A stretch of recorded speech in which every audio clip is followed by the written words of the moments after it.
En piste pour la meilleure musique. La meilleure musique. 101.2, l'émission Tous Azimuts, chaque mercredi.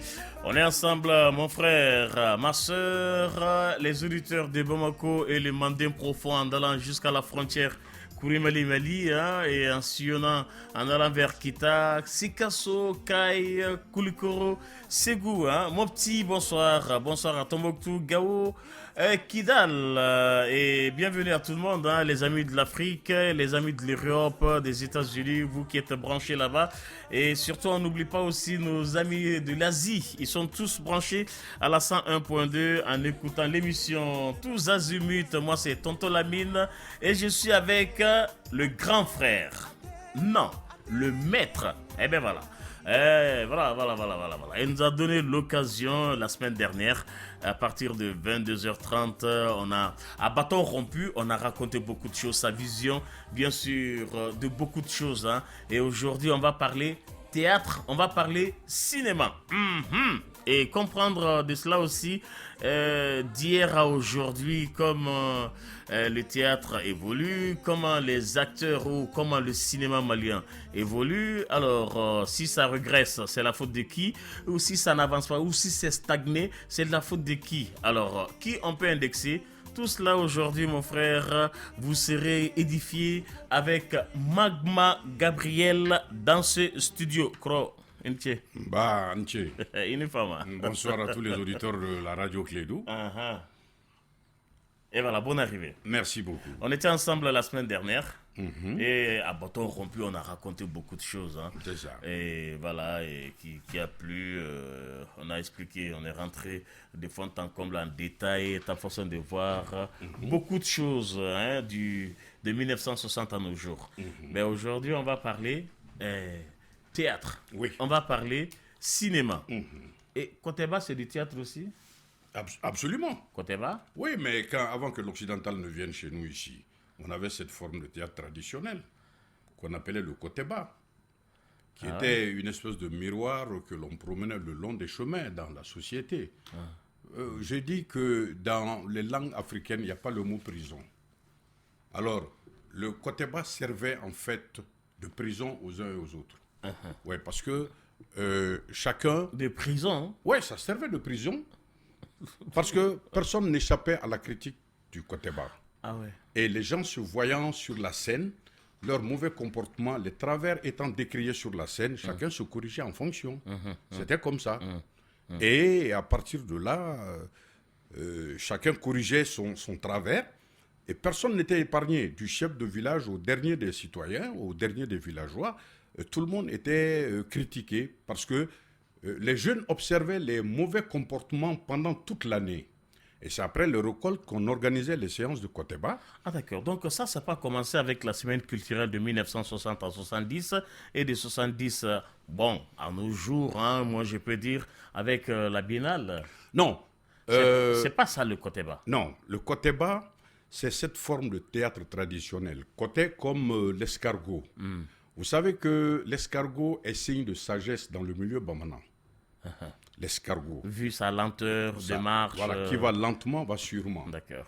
Et puis avec sa coquille, quand ça va pas, ça reste dans sa coquille. Il s'est recroquevillé. C'est ça. Et il y a les 7 spirales qui font que ces 7 spirales-là, la société bamana est construite sur le 7.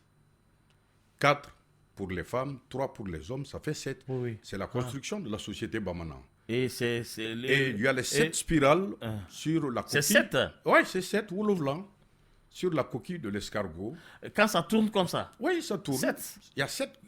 Comptez quand... Oui. Bon, alors ces 7-là, c'est symboliquement, ça démontre que d'abord, vous avez les batteurs au centre. Après les batteurs, il y a les enfants autour des batteurs. Il y a les femmes autour des batteurs. Il y a les danseurs autour de ces femmes-là. Et il y a le village autour, c'est-à-dire il y a les spectateurs autour de la place publique, et au-delà, il y a tout le village qui se trouve être là. Donc tu as les 7 spirales de la coquille de l'escargot, qui est symbole de sagesse en milieu bamana. C'est pourquoi vous avez remarqué que pour symboliser la biennale, le mannequin qui symbolise la biennale, c'est un escargot. Voilà, c'est ça. Oui, c'est vrai, hein, c'est Voilà. vrai. En regardant bien là, oui, c'est vrai. Oui. C'est vrai, c'est vrai. Mais chose qu'on ne montre pas tout le temps. Mais pour au moins la nouvelle génération, bien sûr, au départ. Non, parce que avant même que l'on entre dans le vif, ni a mangata kunu yoronna. Mi kera kunu. Ode nyana, ode jara. Ode ato ansegina, ambe segina bi. Bon, il faut reconnaître que avant, le théâtre a commencé chez nous il y a un peu très longtemps. Et le groupe dramatique, quand il a été créé, il jouait dans des salles vides pratiquement parce que les spectacles, les représentations se faisaient en français. Moi, je me rappelle encore une fois... Ça s'est fait en quelle année? Bon, c'était dans les années 69. La première promotion, les premiers qui sont sortis de l'Institut national des arts, les Daouda Ndiaye, les Ismaël Samba, Traoré, les Abdoulaye Askofaré, c'est eux quand ils sont sortis, avec les Abdoulaye Diarap à son âme, Oui. c'est eux qui ont fait pratiquement la première compagnie du Théâtre national du Mali. Et après ça... Et il y avait une école Oui, il y avait l'Institut national des arts. des arts. à L'Institut l'époque. national des arts. C'est les premiers élèves. Hein. Oui, c'est les premiers sortants de cet établissement. Mais c'était à l'époque l'école des beaux-arts. Mais c'est en 1963 que Accra Institut national des arts. Indépendance Kofé. Voilà, Indépendance Kofé. Ça va Kofé. Voilà, Accra Institut national des arts. Bon, cette première promotion en 1969, Oulou Borak, ils ont fait le premier grand spectacle qu'ils ont eu à faire, c'était La mort de Chaka. La mort de Chaka. Ben oui. Le roman Chaka de Sedou Chaka Zulu là. de Sedou Badian Kouyaté, La mort de Chaka. Oui. Bon, mais à une de ces représentations, c'est le ministre Yaya Bagayogo, paix à son âme.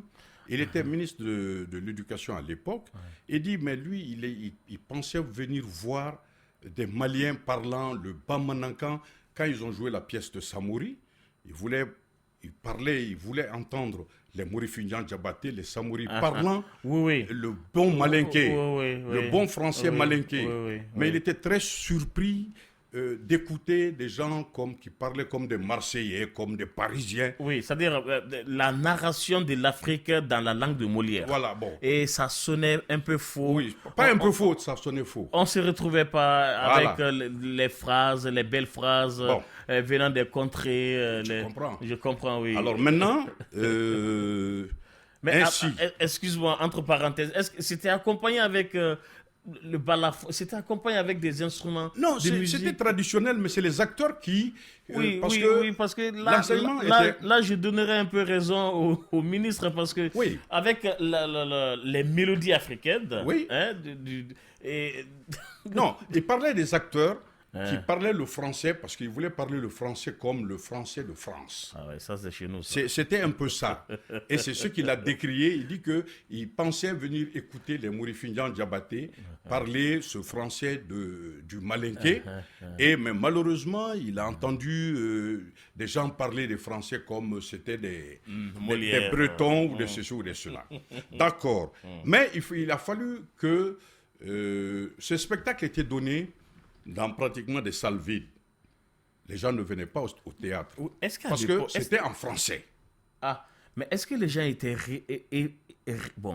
pas réveillés, éveillés? Est-ce qu'ils avaient connaissance de ce genre de théâtre? Non. Ce que je voulais te dire, c'est que les gens... Ils ne se sentaient pas intéressés à la chose, parce que la langue de communication leur était étrangère. C'était ça. Alors, il a fallu qu'en 1978, qu'un jeune homme vienne au ministère de la Culture, qui était à l'époque le ministère de la Jeunesse, des Sports, des Arts et de la Culture, Alpha Oumar Kounaré. Quand il est venu ministre de la Jeunesse, des Sports, il a dit, mais tiens, il y a cette forme de théâtre traditionnel qui existe chez nous. Pourquoi ne pas l'exploiter? Alors, automatiquement, il dit, faites des recherches. Il a formé un groupe. Il a dit, allez dans les villages les plus reculés, faites des recherches pour trouver cette forme de théâtre traditionnel qui existe, afin que le théâtre puisse parler un langage qui soit accessible aux Maliens. Tout le monde, oui. Alors, c'est ainsi que le groupe dramatique, le ministère a envoyé des missions à Massantola, des missions à Kirango Markala, et c'est au retour de ces missions-là qu'il y a eu le côté 1. Ils ont fait un premier côté bas, et les salles étaient combles. Les gens se rappellent encore Tchete Malo. Les gens se rappellent encore ça, les gens se rappellent Coopérative. Attends, l'année de la sortie de Tchete Malo, c'est... Mais c'était ça, c'était dans les années 78. Oui, c'est à partir de là. Donc, on a compris que les salles étaient combles maintenant pour la simple raison que le public avait accès au message théâtral. On a l'impression que la révolution de 90 est sortie ex nihilo, mais ce n'est pas vrai. Parce que ça a été préparé depuis ces années-là. Par ces visionnaires. Oui, en fait, ils ont été des visionnaires. Oui, mais depuis cette période-là... Puisque là, 12 ans après. Oui, on a commencé à conscientiser, à éveiller les gens, à leur faire comprendre que voilà ce qui se passe dans le pays, c'est telle situation, telle autre situation qui se présente dans le pays. Et c'est ainsi que le théâtre a évolué. Parce que Alpha Oumar, il a compris. Il a envoyé des jeunes étudier en dehors du Mali. Et c'est quand ces jeunes-là sont allés étudier, à leur retour, on a commencé à créer des choses pour que les préoccupations des populations soient prises en compte. Voilà comment un peu cela s'est passé. Du théâtre qui parle français au théâtre qui parle bamanankan. Et si vous voyez Nabou Ndiaye, Buramuso Djougou, Bougou Nyeri, tout ça, c'est des phénomènes de société qui décriaient les mauvais comportements dans la société traditionnelle. Et quand on a fait Djoronanko, à la Biennale 80, quand le groupe dramatique a présenté Djoronanko, c'est la goutte d'eau qui a fait déborder le vase. Parce que les populations étaient exploitées, les populations étaient essourées quand le commandant devait venir en visite. Et il a fallu que ce côté bas soit présenté à la Biennale pour que le général Moussa dise mais tiens, voilà ce qui se passe dans les populations là. Et il a fait un décret pour interdire les dépenses exagérées lors des réceptions, des missionnaires qui vont dans les cercles ou dans les arrondissements. Mais ça a été bien compris par lui. Mais par tout le monde, tout le monde a compris. Parce que quand le commandant devait venir, quand un ministre devait aller en visite, quand le gouverneur devait aller en visite, les populations étaient pratiquement... tout le monde donnait. Tout le monde donnait. C'était ça. Pour se faire miroiter aux beaux yeux du commandant après le départ de la mission. Bon, et les gens criaient. Et ensuite, il fallait parler de la commercialisation, il fallait parler de la scolarisation, il fallait parler de théâtre. C'est-à-dire on a touché pratiquement à tous les mots. Et c'est après ce côté bas que nous avons eu Buramuso Djougou qui décriait le mauvais comportement en fait des agents des forces de l'ordre, notamment les douaniers. Et la condition un peu exécrable de l'enseignant. Oui, d'accord. C'était ça avec Buramuso Djougou. Et ensuite, on est arrivé à Bougou Nyeri. Quel traitement les femmes qui se disent travailleuses, quel est leur comportement subir aux femmes de ménage. Aux femmes de ménage. Et on a montré par A plus B en ce moment que l'exploitation de la femme se fait par la femme. Oui, et toujours. Et finalement, le monsieur, il a fini par épouser la bonne. Ben ouais, c'est toujours ça. Bon. Puisque madame n'est jamais à la maison. Eh ben oui. Madame n'est plus madame. Madame s'occupe de ses ongles, de sa matu vue. Et puis bon. Madame veut se faire voir au dehors qu'à l'intérieur. De son par fini, c'est la bonne qui présente le repas, qui fait des va-et-vient devant monsieur. Alors. Et ensuite, on est arrivé à un autre où on a fait Wari. Ça a coïncidé avec l'arrivée de Ousmane Sow, qui était aux études à Zagreb, en Union soviétique, l'ancienne Yougoslavie. Quand lui, il est venu, on a fait Wari. Wari Bebomako. Oui, mais Barakebali Sintala. Voilà. Et à partir de là, ensuite, on a fait Freke Nyalamibougou. Et ensuite, on a fait Ladji Juruku. Il y a eu plein d'autres spectacles qui ont contribué à l'éveil. Qui a beaucoup marché. Qui ont fait l'éveil des consciences. De tout le monde. Et c'est ce qui a amené les gens à comprendre certaines choses. À se dire que, mais tiens, il faudrait bien que l'on puisse réagir, parce que les conditions objectives étaient réunies. Il fallait maintenant réunir les subjectifs. Et une fois que ces subjectifs-là sont réunis, et c'est ce qui a amené la révolution de mars 91. Donc ça a commencé à parler, ça a commencé en fait à démontrer un peu les fléaux de la société depuis 1978. Depuis les années 78. L'arrivée bien sûr des premiers étudiants Oui. envoyés par Alpha Omar Konaré à l'époque Oui, pour mais aller depuis. mieux apprendre. C'était des visionnaires, hein, ça il faut le dire. Ah ben oui, Parce que ça là, se prépare. en dénonçant les mauvais comportements, bien sûr, de tout un chacun dans la société, et ça a conscientisé la population. Bon. Et on s'est dit que bon, il y a l'exagération, bon, il fallait mettre fin maintenant peut-être à ces choses-là.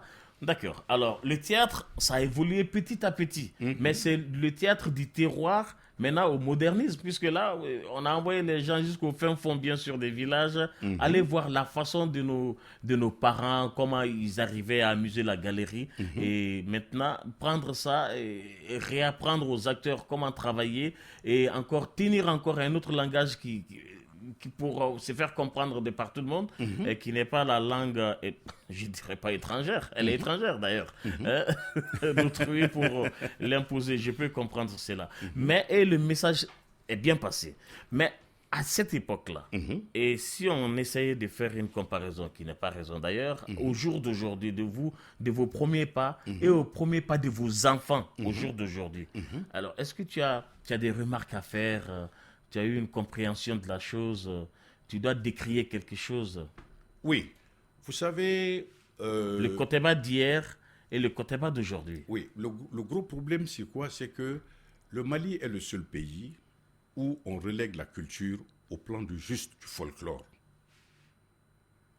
Lorsque on a besoin de quelque chose de spécifique, quand l'État a besoin de quelque chose de très fort, il passe par ce biais-là. C'est un véhicule fort de transmission de messages, parce qu'il peut atteindre plusieurs personnes en même temps. Et on peut tirer des leçons tout en s'amusant. C'était ça le but du Koteba. Mais malheureusement, chez nous, la situation est telle que on ne se préoccupe pas de ceci.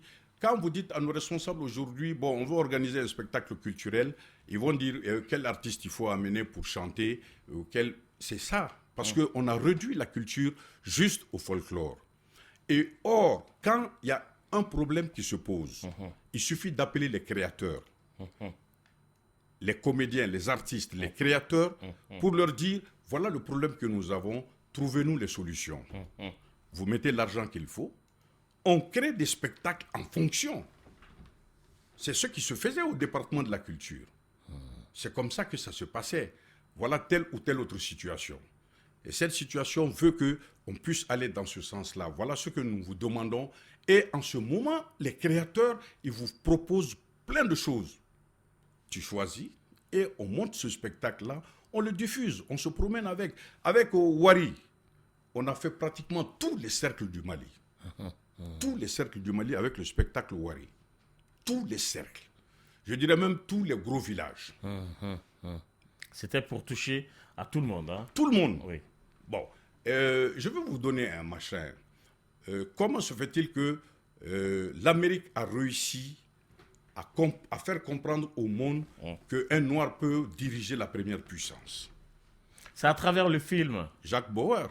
Attends, 24 heures chrono. C'était préparé. Mais c'est préparé, ça se prépare ça. Et tu as remarqué qu'ils ont préparé les gens à accepter une femme comme présidente de la première puissance. Oui. Mais ça a foiré un peu. Oui, ça a foiré parce que les esprits n'étaient pas encore mûrs pour ça. Et l'accepter. D'aucuns ont dit même que c'est l'Union soviétique qui a mis... qui a boycotté la chose. Voilà. Bon, c'est pour dire que le théâtre, le cinéma, c'est des véhicules très forts. C'est des armes très subtiles pour, ne serait-ce que, booster le développement d'un pays. Si le pouvoir sait bien l'utiliser. Oui, mais malheureusement, tel n'est pas le cas chez nous. C'est-à-dire, pour nous, nos dirigeants, pour nos responsables, ils préfèrent mettre l'argent dans ceux qui n'apportent pratiquement rien, qui n'ont pas de retombées. Et c'est cela. Moi, je me rappelle encore le jour où on a joué Wari, tout le monde a commencé à dire qu'on nous a tous arrêtés. Parce qu'on ne pouvait pas imaginer Qu'on pouvait jouer qu'on puisse jouer tel ça. théâtre. Et à la clôture d'un congrès de l'UDPM. Yeah. Et quand on a joué Frékenyangamibougou, et quand le député il s'est dit, bon, le président Moussa, il était là, il a rigolé. C'était ce soir-là, on était à l'hôtel de l'Amitié. Il rigolait. Mais les députés ont dit, mais président, mais il leur a dit, mais si vous êtes comme ça, il faut changer. Ben oui. Il faut changer. C'est votre comportement qu'on est en train de montrer aux gens. Lui, il a compris que c'est la culture. Ouais, Il a compris que c'est vous êtes là juste pour désigner les mauvais pas de la société. Mais c'est tout. Donc, ceux qui ont été désignés comme étant des acteurs de ces mauvais espaces-là se sont dit que bon, ben non, on nous a. Bon, ils se sont sentis choqués quand même. Hein. Ah oui. Ils voulaient juste que le pouvoir réagisse Oui. pour leur venir en aide. Hein, non? Mais le problème, c'est quoi? C'est que le pouvoir a même oublié que il s'agissait de lui, parce que c'est lui qui, d'abord. Ah, mais oui, parce que les gens ne font pas cette lecture. Quand on présente un spectacle, on ne peut pas prendre le président de la République. Non. On prend le député. Bon, mais le député, c'est le député, mais le député, il représente quoi? C'est l'autorité, là. Oui. Alors, quand c'est lui qui agit comme ça, pour le président, il s'agit des députés, mais pour nous, le peuple a compris qu'il s'agit de pratiquement toute la sphère qui se trouve être au fait Du de l'appareil, premier au dernier du fait de l'appareil d'État. C'est comme ça le théâtre. On ne prend pas les gens nommément, mais on joue de manière à ce qu'on puisse se retrouver. Bon, c'est les ONG qui ont pu comprendre cet état de fait.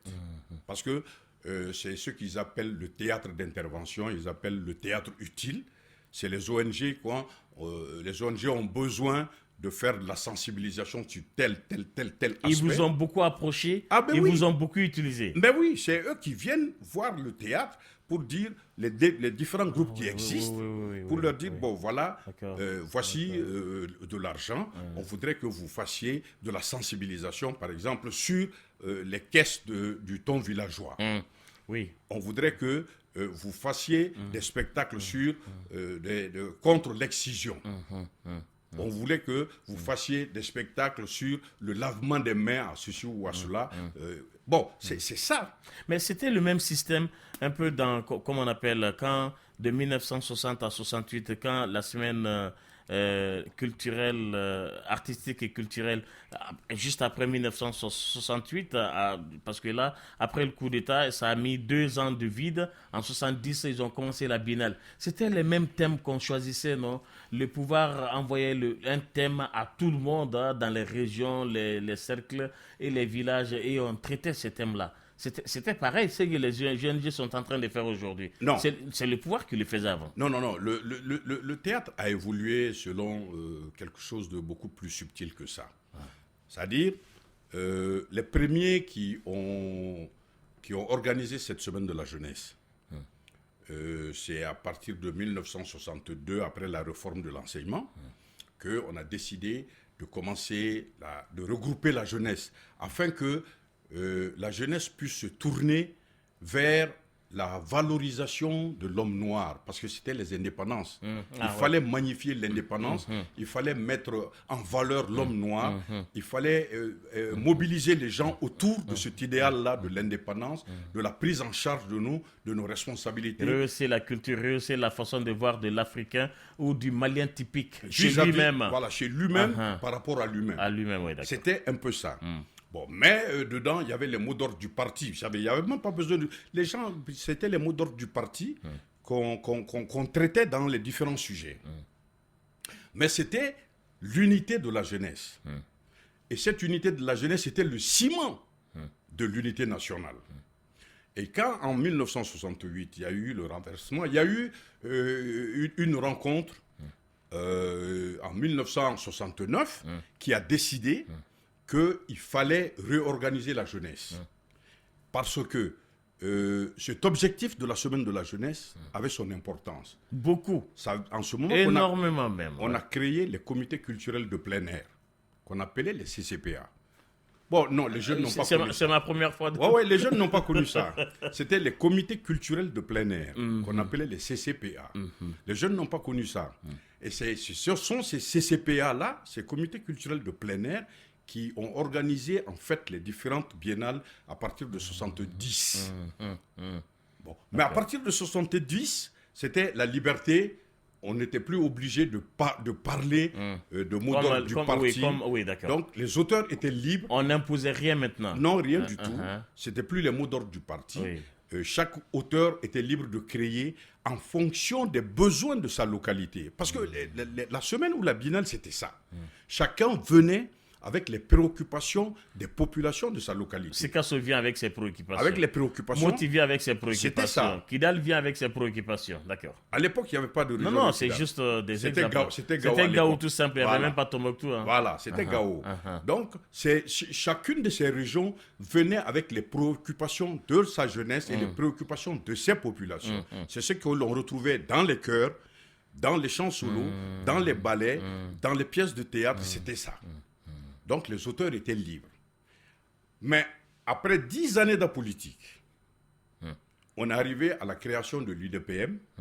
Et une fois qu'on a créé l'UDPM, les gens, même si on ne leur dit pas, les gens ont tendance à faire ressortir les mots d'ordre du parti, les idéaux du parti, pour faire plaisir, bien entendu, au pouvoir en place. Au pouvoir en place.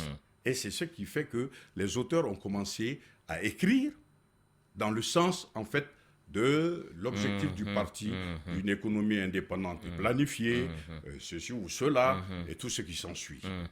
Bon, mais les préoccupations demeuraient toujours dans les spectacles, les pièces de théâtre, ou que ce soit les solos, ou bien les chœurs. On parlait d'exode rural,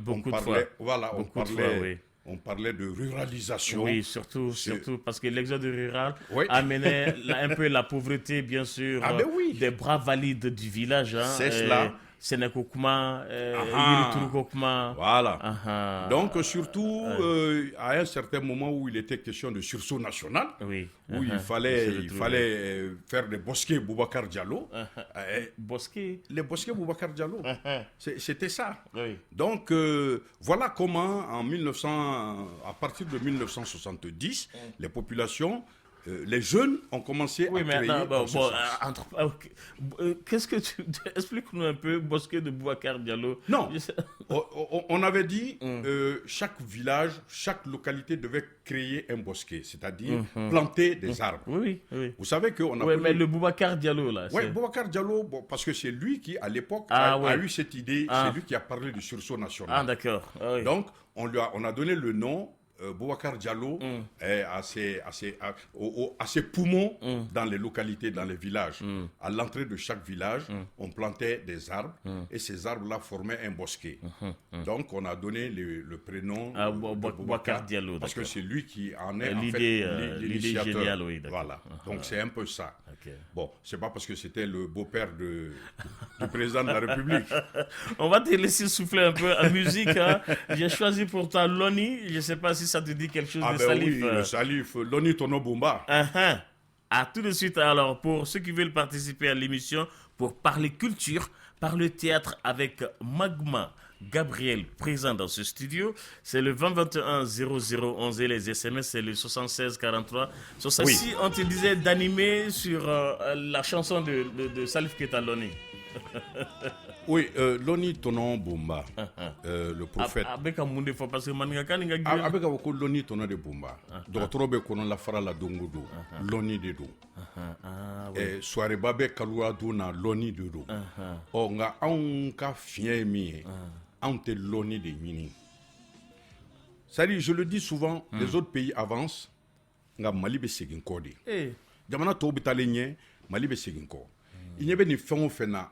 K'a fɔ ko diɲɛ fantan naani la an fɛ yan farafinna ko ko bɛ ka kɛ bi Mali de y'a bɛɛ daminɛ fɔlɔ nka tɔw b'a ta anw kɔ ka tɛmɛ an na an bɛ segin k'a tɔgɔ ta ne y'a ye anw ka mɔgɔw bɔra yan nɔ k'u bɛ taa Burkina ko ka taa a lajɛ k'olu b'u ka semaine de la culture labɛn cogo min na ko ka taa misali ta o la ka na anw fɛ yan nɔ k'a sɔrɔ anw y'a daminɛ kabi 63 san ba kelen ni kɛmɛ kɔnɔntɔn ni 63 san 1963 anw y'a daminɛ o san nka anw ka mɔgɔw de bɔra yan ka taa Burkina Faso ko u bɛ taa a lajɛ olu ye u ka semaine nationale dilan cogo min na ko ka taa misali ta o fɛ ko ka na anw fɛ ka na secrétariat permanent kɛ anw bara yan kelen.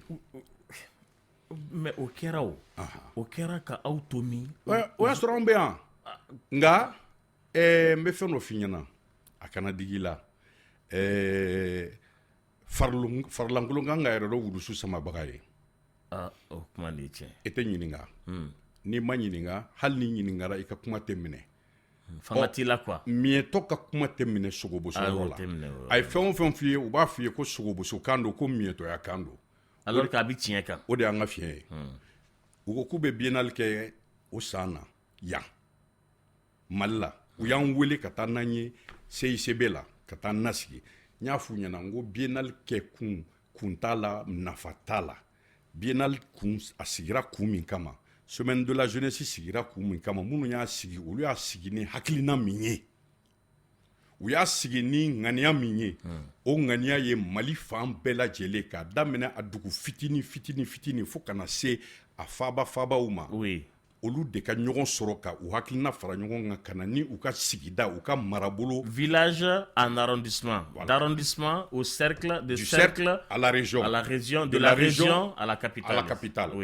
nka ni o tɛ se ka kɛ n y'a fɔ n ko an ka jamana tilako saba fan fila minɛlen don n ko biennale tɛ se ka kɛ a nafa t'a la nka maliyɛn ye fɛn dɔ ye u b'a fɛ ka ko kɛ ten dɔrɔn k'a karaba k'a kɛ k'a fɔ ko an y'a kɛ ka sɔrɔ nafa t'a la. Est-ce que c'était pas à l'idée que c'est juste une façon de poser la question de par ma compréhension et de leur façon de voir, est-ce que c'était pas à l'idée que bon an b'a kɛ ka kɔrɔ an k'a kɛ hali n'a ma kɛ a cogoya ye. Nafa t'o la o i bɛ fɛn kɛ de walasa tɔnɔ dɔ ka sɔrɔ a la nafa dɔ ka sɔrɔ a la nka n'i y'a kɛ k'a fɔ ko a bɛ kɛ ten tɔ n'i y'i kun da i sinamuso kun da cogo la ni kunsigiko ma aw fara tuluko ba aw fara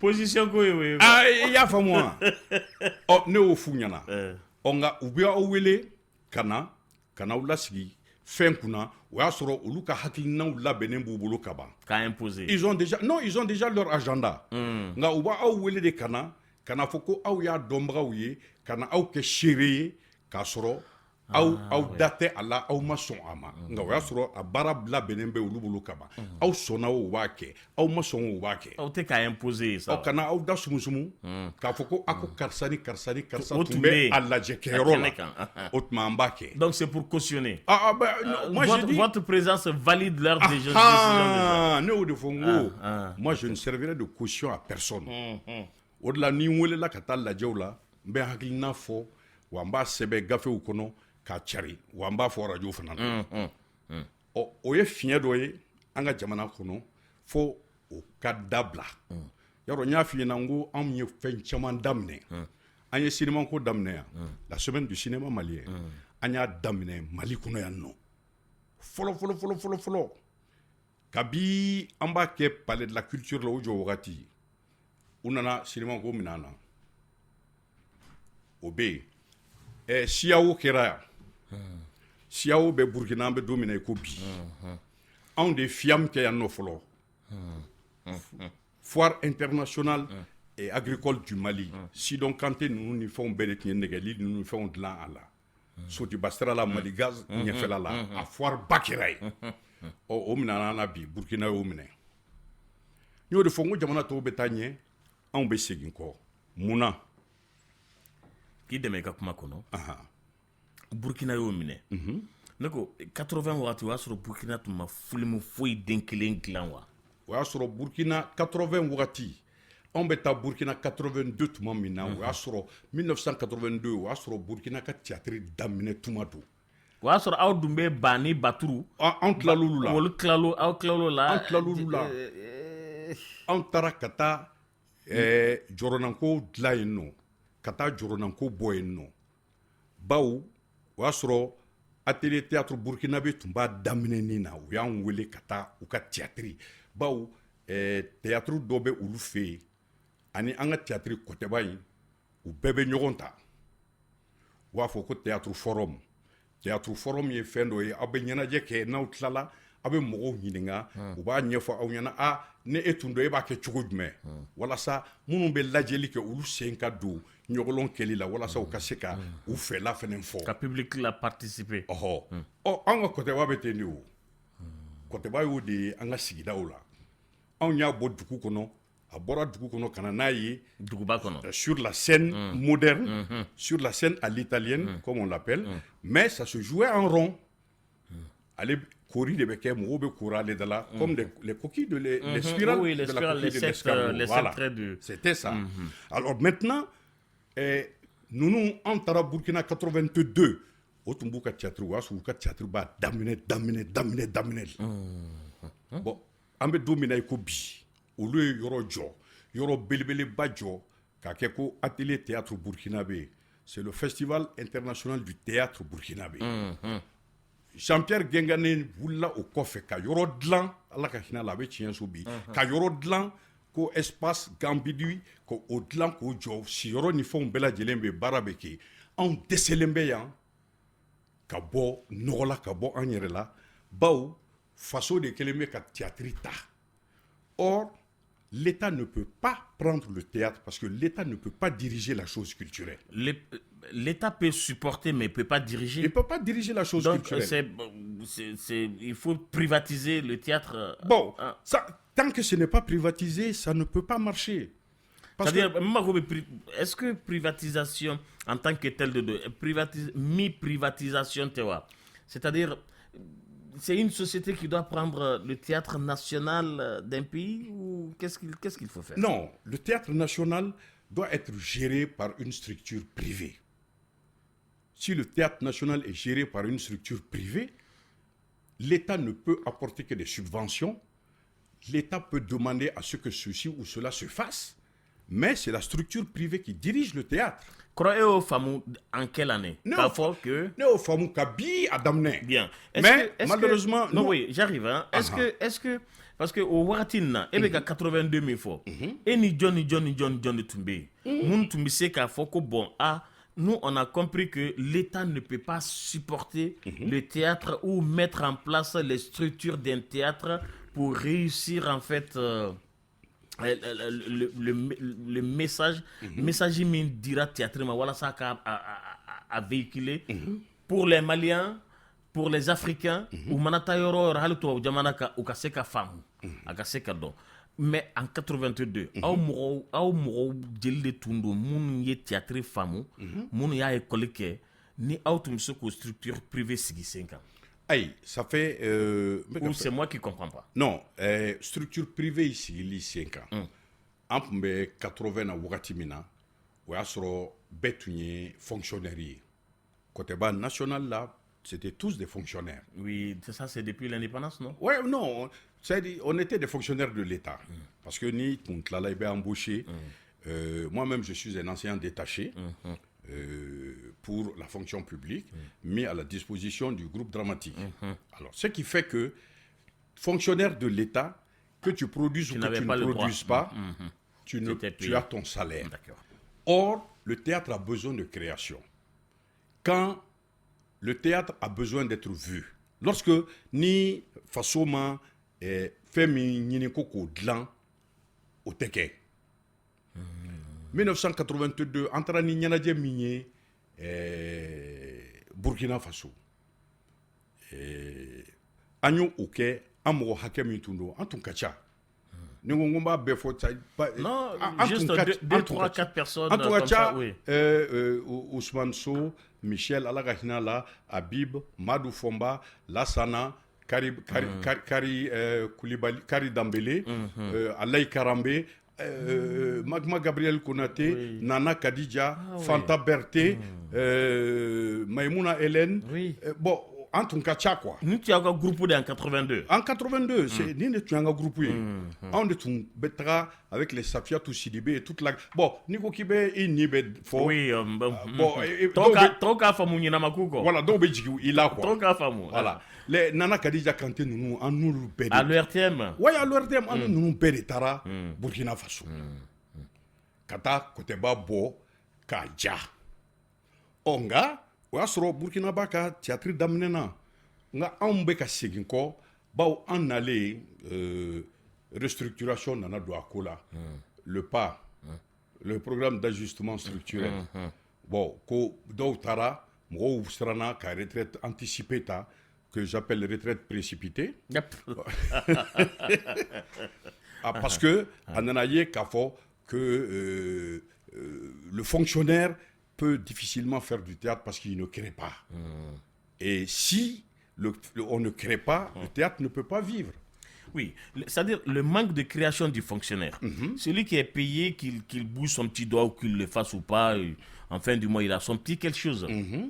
Ça, c'est de rendre cette personne-là, c'est-à-dire un paresseux intellectuel. Même s'il a de l'imagination fertile, mais on lui impose des choses. Et l'imposition là a commencé depuis Belle Lurette là. Ah mais oui. Bon, maintenant, donc est-ce que en fait, les acteurs de 1980-82, est-ce qu'ils étaient blâmables? Parce que ça a commencé déjà avec ce même système, à imposer le Notundo. Et semaine culturelle il fallait jouer un peu la politique de l'époque, de 1960 à 68, dans la façon de faire du théâtre, de tout, et même de l'ensemble instrumental, même le ballet, il y avait un peu de politique là-dedans. Il fallait faire véhiculer un peu, tu es pouvoir qu'à fin ou deux pour toujours avoir la même mise sur sa population. Et faire véhiculer ces messages. Bon, maintenant, 70 fana, liberté d'Onana. Mais 77, ça a changé. Au liberté, ça a changé. Parce que UDPM, 76-77, c'est ça, non? Non, 79. 79. Oui. Bon, maintenant, ça a changé parce que même Mizi Nana au Fana Warati là.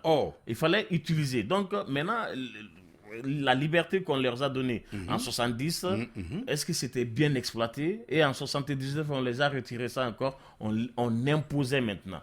On parle du Sahel. Bon, Yirituru, on parle du Sénéquais, on parle de l'exode rural, c'était ça. Oui. Mais est-ce que la création c'était prise en compte? Oui, en création, c'est ce que j'ai expliqué en a fait nous. Il y a fini nango, il y a d'amener ni fait mounouye, comme ou nous ou hakli ira nyona mo ka do ko mounumbe ka ke ka fo ka bete ko ketai. D'accord. En y a d'amener ni olude.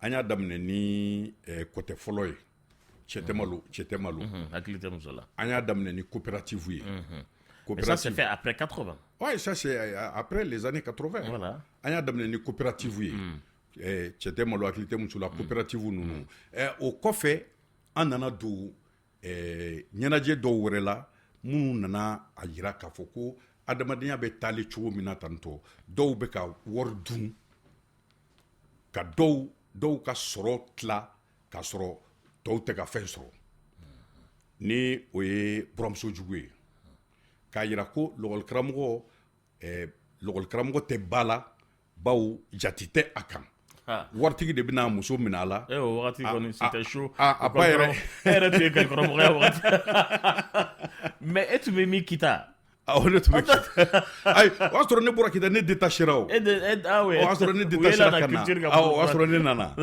aw tun sɛgɛn kɔlɔkɔlɔla de an tilalen kɔ o de je te vois un peu comme polisikɛ n'a ka cité en 76 tu as vu bon an tilalen kɔ o de la an nana a ye k'a fɔ ko hamina wɛrɛ bɛ jamanadenw na o ye mun ye an ka kalansow bɛ ka yɛlɛma ka kɛ yɔrɔ fɛn ye minnu man ka kan o de ye wari ye o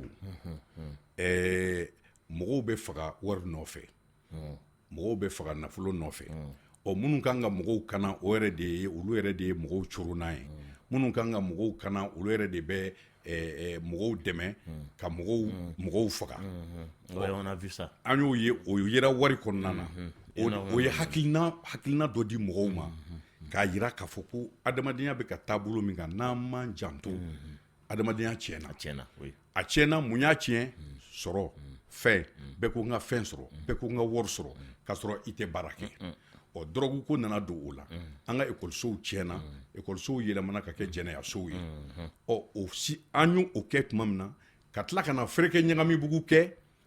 mais i ka aw ka wari nin kɔnɔ o tu penses pas que inspiration min tun y'aw bila théâtre in kɛli la aw tun bɛ ka 2020 kuma de fɔ. wari tɛ kɔrɔ. Jusque là, l'école ça va pas. Jusque là, minnu kan ka lakanani kɛ a ye aw bolo jɔ dingɛ la o dingɛw ma datugu a dingɛ tɔ dayɛlɛla o. Jusque là du cira. Jusque là furuw tiɲɛnen don. Jusque là mɔgɔw tɛ ka ɲɔgɔn kan fɔ mɔgɔw tɛ ka bɛn kelen ma a bɛɛ ye nata in de nɔfɛ. C'est pourquoi a bɛ fɔ ko l'artiste est un demi-urge, c'est un demi-dieu. Ale bɛ fɛnw ye yɔrɔ jan. A bɛ fɛnw ye kabi wagati jan a b'a ye a b'a fɔ wagati min na mɔgɔw t'a jateminɛ nka n'a bɛna se n'a bɛna kɛ i b'a ye Samba Ɲare gafe dɔ sɛbɛn théâtre don graine de chef o wagati a tun bɛ alternance au pouvoir de ko fɔ o kɛra Musa Tile wagati ka b'o wagati sɛbɛnniw kɛra graine de chef que je suis né pour être chef parce que je suis une graine de chef. O tun bɛ alternance ko fɔ ka bi o wagatiw la. N'i y'o jateminɛ i b'a ye k'a fɔ ko théâtre ye fɛn fasuguya dɔ ye n'i ko théâtre sɛbɛnna ka théâtre sɛbɛn a bɛ hakilina minnu don a kɔnɔ a bɛ fɛn ye yɔrɔ jan a bɛ san 100 kuma fɔ a b'o fɔ bi i bɛna ye wagati min na i bɛna ye k'a fɔ ko ko tiɲɛ tun don. Nin cɛ ye nin fɔ nin wagati in na. I y'a ye wa ne bɛ to k'a fɔ n ka kuma kɔnɔ n ko ni an b'a fɛ jamana in ka bɔ nɔgɔ la n'an b'a fɛ jamana in ka taa ɲɛ an ka tɔgɔ falen. Ka jɔrɔ jumɛn tɔgɔ falen? Jamana ka bɔ Mali la. Mali t'a den fɛ. Ji la Mali t'a den fɛ. D'accord. Ni Mali muso ye den sɔrɔ sisan ni cɛ don a bɛ taa bila dangan wɛrɛ de la. E y'a ye ko Mali ye a den jumɛn ta ka yangan ka yira diɲɛ na diɲɛ ka kɛ a fɛ diɲɛ ka girin a nɔfɛ a tɛ yen. Fereke ɲagamibugu ko k'a bɔ Zangɛbugu la ko k'a kɛ fereke ɲagamibugu ye ko ka dugu tɔgɔ yɛlɛma. Yarɔ o kuma fɔra dɛ. O kuma fɔra kɔnɔ wa. A bɛna se don dɔ. Don dɔ a bɛna se. Burkina ta ma yɛlɛma. Kabi Burkina ta yɛlɛmana jamanadenw hakili yɛlɛmana bawo Mali ka fiɲɛ tɛ dɔwɛrɛ ye fo an hakilina de ka yɛlɛma. N'an hakilina ma yɛlɛma abada an tagali ɲɛfɛ a bɛ gɛlɛya tɔw bɛ taalen ɲɛ an bɛ segin kɔ de o. Mais e hakilila Mali tɔgɔ bɛ se ka yɛlɛma wa? Mali tɔgɔ bɛ se ka yɛlɛma kɛ n ko dɔ de y'a da la ko Mali mun tɛ yɛlɛma.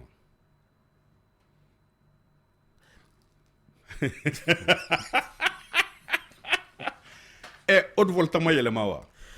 Bon Haute Volta hakilina tun tɛ ko tubabu tɔgɔ de don wa? O tun hakilina tun t'o de ye wa? Awɔ. An bɛ tubabu ka tɔgɔ dalen bɔ an na. Awɔ. Ka an yɛrɛ fa kan ta. Ka o don ba la. Awɔ. Burkina Faso, le pays des hommes intègres. Bien. Bon maintenant ni Magma ka yeli la, Magma Gabriel ka yeli la, a n'a ka faamuyali la, et que i y'a théâtre fana kɛ en 1980 Fereke Ɲagamibugu. D'accord? Alors ni ne ko n bɛ e ɲininka sisan e ye tɔgɔ jumɛn de ye min bɛ se ka da Mali la? Ni ye ne ɲininka ne bɛ Mali tɔgɔ kɛ Gamaso. Gamaso kɔrɔ? Gamaso. Parce que i b'a ye Mali bɔra fanga bonda belebele saba tun b'an fɛ Mali la yan. Ghana, l'empire de Ghana. Mandé. Songoyi.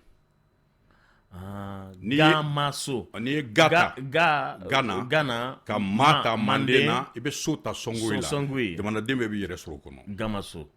Gamaso ka o ye ni jamana ba saba o denw de y'o ye. Gamaso ka o ye a jamana kɔnɔdenw ye. Gamaso o ye Ganakaw b'u yɛrɛ sɔrɔ. Kwame Nkrumah ye Ghana de da Gold Coast la o. Oui. Ah, j'allais. Bon, en fait, toujours. C'est bizarre. Moi, je me posais toujours la question, mais je n'ai jamais demandé quelqu'un. Ah, mais Ghana, Kwame Nkrumah a pris le Ghana, l'empire du Ghana, a eu au Ghana d'État Koda. Mais qu'est-ce que lui, il fait avec notre Ghana ici, là? Ouais, mais, parce que ce qu'il fait, parce que allez frafina donc. Allez frafina donc à Jatimine, ko Gold Coast au anglais au Kakuma. À côté. Ah. Gold Coast, la côte de l'or. Ako 600 ko jamana bado tume en fait anno ko frafina bajuba beboro odila en fan fait bolo inka anno no e Ghana e. Adu fenge Koulibaly ni jaraw ka ca Ghana de. Mais ko be ko de finyana. E ba don anga fiye mi ante nyini de ke. Salif ko loni mais Ghana ti mandem fait wa. Ghana be mandem fait ke. Les 13 pays du Mandé là, Ghana fait partie. Ni bebe mandem fait. Nala sonama. Ambe ambalma uta doni le 20 21 0011 l'émission Tous Azimuts avec Magma Gabriel, le théâtre côté bas. Aywa, entre le bilan. La menansu. Retlina. Ko bastila. Ay Bachitina. Nigambite fo Magma. Bouba Kanté, Retlina. Ah, Lamine Bakara Fama de. Akira Fama suri bata keta akakene. Lamine Fama gadnea. Ne ba fe ka o mogo saba de plateau ka. Neni John. Magma. Ale bien déjà. Awani Andan. Ana able Andan, Bachitala. Nala sodama. Ah, Lamine awe nyini ngela dawnye de. Ay mama gere makoro la Magma. Ube doni ndama. Lamine. Mana di kuma kela ma soromani de ma ikene me ka auditeur uta. Non, parce que un puits inépuisable fond hérité Colombina. Surtout au Konaté Lama. Aïe, ala ka climat dans. Afa ga matigiri ke do Bouba Kanté. Atlobila Bouba Kanté. Lamine. Ne be Magma ni a question dans wanna. Avec ya fama. Ne ba ninga est-ce que adilla ka bo film étranger là ou bien théâtre étranger là. Ne ma o ye folo. O inga question folo e. Question flana est-ce que ou ka barabu balo. Bon, question sabana bon ko ni contribution de est-ce que va kalama ka fo ko théâtre malien ka di malien ani cinéma ka di malien re ko parce que on fini. Outre le cinéma de beaucoup le retour de Tiema. Mais bayma me fa sur cinéma occidentaux bena mais notre me bo bayma be fa le retour de Tiema maro ni magmaya a cinéma yi. Ouais ko pour la main. Abini Diaby, Kanté. Le retour de Tiema. Donc bafo. Merci bien. Donc ala kana fantan kalfa nyangula. Nala sonama. Na o kalfolo la. Ko e ba fo Kanté ko Kanté te jamu. Oh ayo. Ko Sumbangulu Kanté, ale Kanté, ale ka kuma folente, no te Jarso dodo. Jarso la kaudo. Aboubaki Jarso. O ay ni ngali mike, ambora filmu étranger ou là. On a José Laplaine nana Macadam Tribu qui en fait. José Laplaine, Macadam Tribu, Agnon Okea.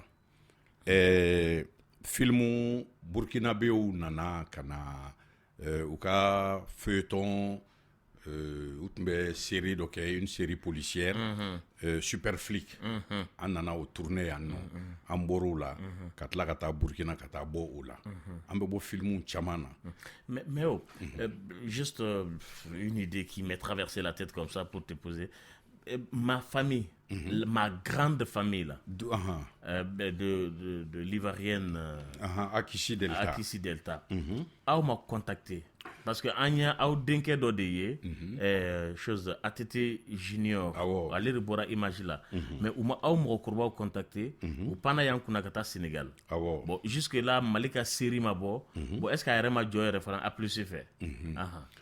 Ça fait et bah do film tourné là on a mamu wɛrɛ fɔ mais ne ka ko ka gɛlɛn dɔɔni bawo ni b'a fɛ ka i ka cinéma bɔ ne b'a f'i ɲɛna i bɛna n'i ka cinéma ye n b'a lajɛ i ka scénario n'i nana n'a ye n b'a lajɛ n'a y'a sɔrɔ farafinya lagosilen tɛ a kɔnɔ d'accord n'a y'a sɔrɔ danbew lagosilen tɛ a kɔnɔ n'a y'a sɔrɔ danbew bonyalen don a kɔnɔ ne bɛ sɔn ɔ nka n'o t'a kɔnɔ a bɛ gɛlɛya a ye ne bɛ jɛ i ma a bɛ gɛlɛya de bawo kɛ ne t'a fɛ ka tɔgɔ don fɛn na min bɛ se ka lagosi se ne ma walima k'a lase n kɔ ma farafinna seko ni dɔnko tɛ matarafa yɔrɔ o yɔrɔ ne tɛ e tɛ ye awɔ o de y'a to d'où la famille la Bokar Sidibe ale ɲɔgɔn tɛ sinimana dilanna no an fɛ yan sinimana dilannaw camanba b'an bara yan u camanba b'an fɛ yan ɔ nka e k'a lajɛ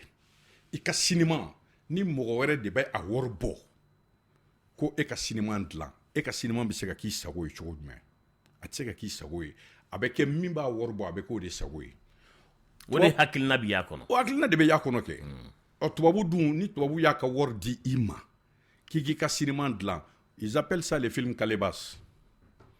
Les films Calebas, c'est les films où on parle de tout et de rien, on dénigre l'Afrique. On fait ça. Oui. Bon, il faut toujours rehausser la valeur européenne. C'est à quel moment américain a filmé. Voilà. L'acteur américain gagne toujours. Mais il a gagné sur les Indiens, il a gagné sur les Hindous, il a gagné sur... Aramu Kelembeta kata du kelen chika C'est pourquoi l'Amérique est gendarme du monde. On est problème. Oh, autrement, il va jateminɛ. I m'a ye n'i ye a filɛ sisan tubabuw y'an gosi an hakili la ni mun ye u y'an gosi n'u ka romanw ye. Les Hakim, les Blake, les Zambla et autres là. Voilà, les rodéos. C'est les redresseurs de tort. Donc, on est comme redresseurs de tort. Oui.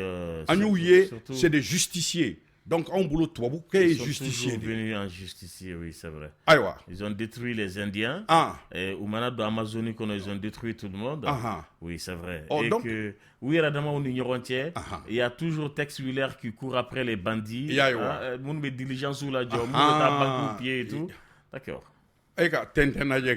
Ah oui. Tintin en Inde, Tintin en Afrique, Tintin au Congo. Non, mais non, tiens. O y'o bɛɛ de kɛ k'an hakili suɲɛ k'a jira ko tubabu ka fisa ni an ye.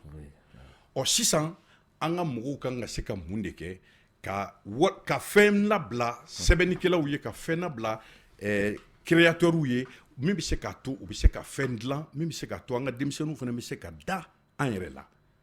Bawo an tigɛlen b'an yɛrɛ de la o de y'an ka fiɲɛ ye. Ni mɔgɔ min ye ka nasɔngɔ bɔ n'a ye nasɔngɔ bɔ a b'a fɔ ye ko bɔ ayiwa i ka nasɔngɔ bɔra bi nka n b'a fɛ naji de ka tobi i ka so n b'i ka nasɔngɔ bɔ nka n b'a fɛ sini i ka tigɛdɛgɛ de tobi. I b'a tobi dɛ. I b'a tobi kɛ. Parce que i ka dɔrɔmɛ t'a la. O de la an ka sinima a n'an ka théâtre ni an yɛrɛ ma wari bɔ. Oui, mais Magma, jɔn de ka kan k'a wari bɔ parce que ne bɛ maliyɛnw jate minɛ maliyɛn kusi saba in bɛɛ ɲɛsinnen don fɛn kelen de ma o ye dugukolo ye n ka so jɔ maliyɛn kusi saba in si tɛ ka usine dilan maliyɛn kusi saba in si tɛ se k'i ɲɛsin fɛn belebeleba dɔ ma où il peut embaucher 15 milliards de personnes min bɛ se ka nafa la ale kun nin 15 milliards de personnes kun fɛngɛ société fana ka nafa sɔrɔ a la maliyɛn kusi nin c'est-à-dire fɛn fɛn ye théâtre ye fɛn fɛn ye cinéma ye fɛn fɛn ye o fɛn ninnu ye le malien a peur d'investir parce que a ɲɛ tɛ rentabilité la kɔnɔ. Awɔ n y'o de fɔ n na sɔrɔ an ko n k'an ka wari sɔrɔ sisan an t'a fɛ ka wari sɔrɔ ka wari baara i n'a fɔ ka tile 30 lajɛ ka kalo 30 lajɛ ka san 30 lajɛ k'a bila sini ɲɛ ni n y'a turu bi n k'a kunbɛn sini ni ne ma a résultat sɔrɔ n den b'a sɔrɔ o mɔden.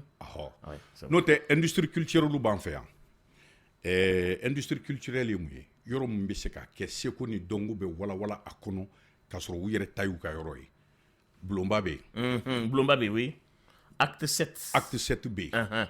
Festival minnu bɛ yen an yɛrɛ ka e ka festival sur le Niger lajɛ Mamou Dafe Ségou. Ça change un peu le contenu. A ye Ségou yɛlɛma yɛrɛ. A y'a yɛlɛma oui. A ye Ségou kɛ a ye Ségou bɔ étape touristique la k'a kɛ destination touristique ye. Nka i y'a ye anw ka fiɲɛ ye min ye ni e ye fɛn kɛ n'a ɲɛna bɛɛ bɛ don o la. sisan bɛɛ bɛ festival kɛ Ah oui.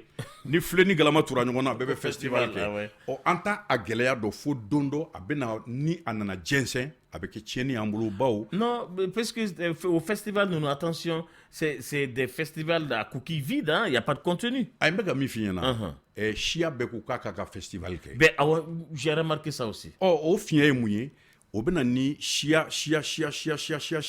minnu ye Attention. o ye fɛnjuguba de labɛntɔ ye ni wuli ma kɛ k'o kunbɛn sisan don dɔ o bɛ taa k'an bolo dan siya bɛɛ ko ko n ka n ka festival kɛ k'a sɔrɔ festival kɛ kun ye mun ye festival kan ka yɔrɔ a bɛ kɛ yɔrɔ min na a kan ka nafa dɔ de lase o dugu ma a kan ka nafa dɔ de lase o dugudenw ma a kan ka sɔrɔ yiriwa o sigida la a kan ka sɔrɔ yiriwa o jamanadenw o marabolo mɔgɔw bolo. Mais i ka kuma o kɔnɔ festival normalement ni je prends un exemple ni Kayikaw ko k'u bɛ festival kɛ sisan a caman na u bɛna kɛ exemple de don u bɛna kɛ yan bada in de la yan mais a tɛ ka kɛ Kayi ni Kulukorokaw ko k'u bɛ ka festival kɛ ce que j'ai remarqué ces temps-ci u tɛ ka kɛ Kulukoro dɛ u bɛna kɛ Bamako nin yɔrɔnin de la yan awɔ mais est-ce que o ye festival de ye ayi festival tɛ nka o insécurité ko de b'o kɛ ah oui o ye sisan gɛlɛya min bɛ an ka jamana kan o y'o yɔrɔnin ye le fait de déplacer awɔ u b'a délocaliser délocaliser ka na a kɛ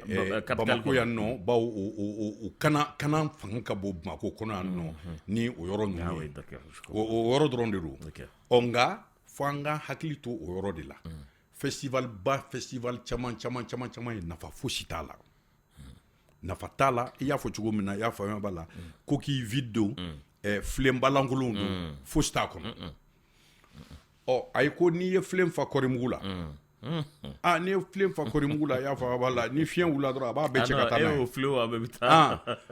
o de y'a to o fiɲɛ b'an fɛ yan fo an k'o jateminɛ i ka cɛ ye ɲininkali dɔ kɛ ko yali an bɛ baara min kɛ k'a bɛ mɔgɔ balo wa kala théâtre bɛ k'aw balo wa théâtre bɛ mɔgɔ balo wa théâtre bɛ mɔgɔ balo diɲɛ baara o baara n'i y'a kɛ ni sɛbɛ n'i y'a minɛ ni sɛbɛ a b'i balo kari bɔgɔba filɛ nin ye bi a bɛ théâtre dɔrɔn de bɔ a balolen don a ka mobili b'a bolo a ka so b'a bolo a ka du b'a bolo Malick Tiɲɛna Dramé a ka so b'a bolo a ka mobili b'a bolo a ka fɛn bɛɛ b'a bolo Ala ka hinɛ lasidan na n'i taara ale ka so yɛrɛ la i dabali bɛ ban a muso fɛnɛ bɛ ten Salim bɛ ten tɔ nka an ka denmisɛnninw nana Gimba Ala ka hinɛ Michel nin bɛɛ lajɛlen fɛn bɛ ninnu bɛɛ bolo o b'a yira k'a fɔ ko a bɛ se ka mɔgɔ balo nka ni e y'a kɛ n'i ye min sɔrɔ bi i b'o dun fɛn bɛɛ ye labɛn de ye ɲɛsigili n'i ye 1000 sɔrɔ bi i bɛ 5000 dun ka 5000 mara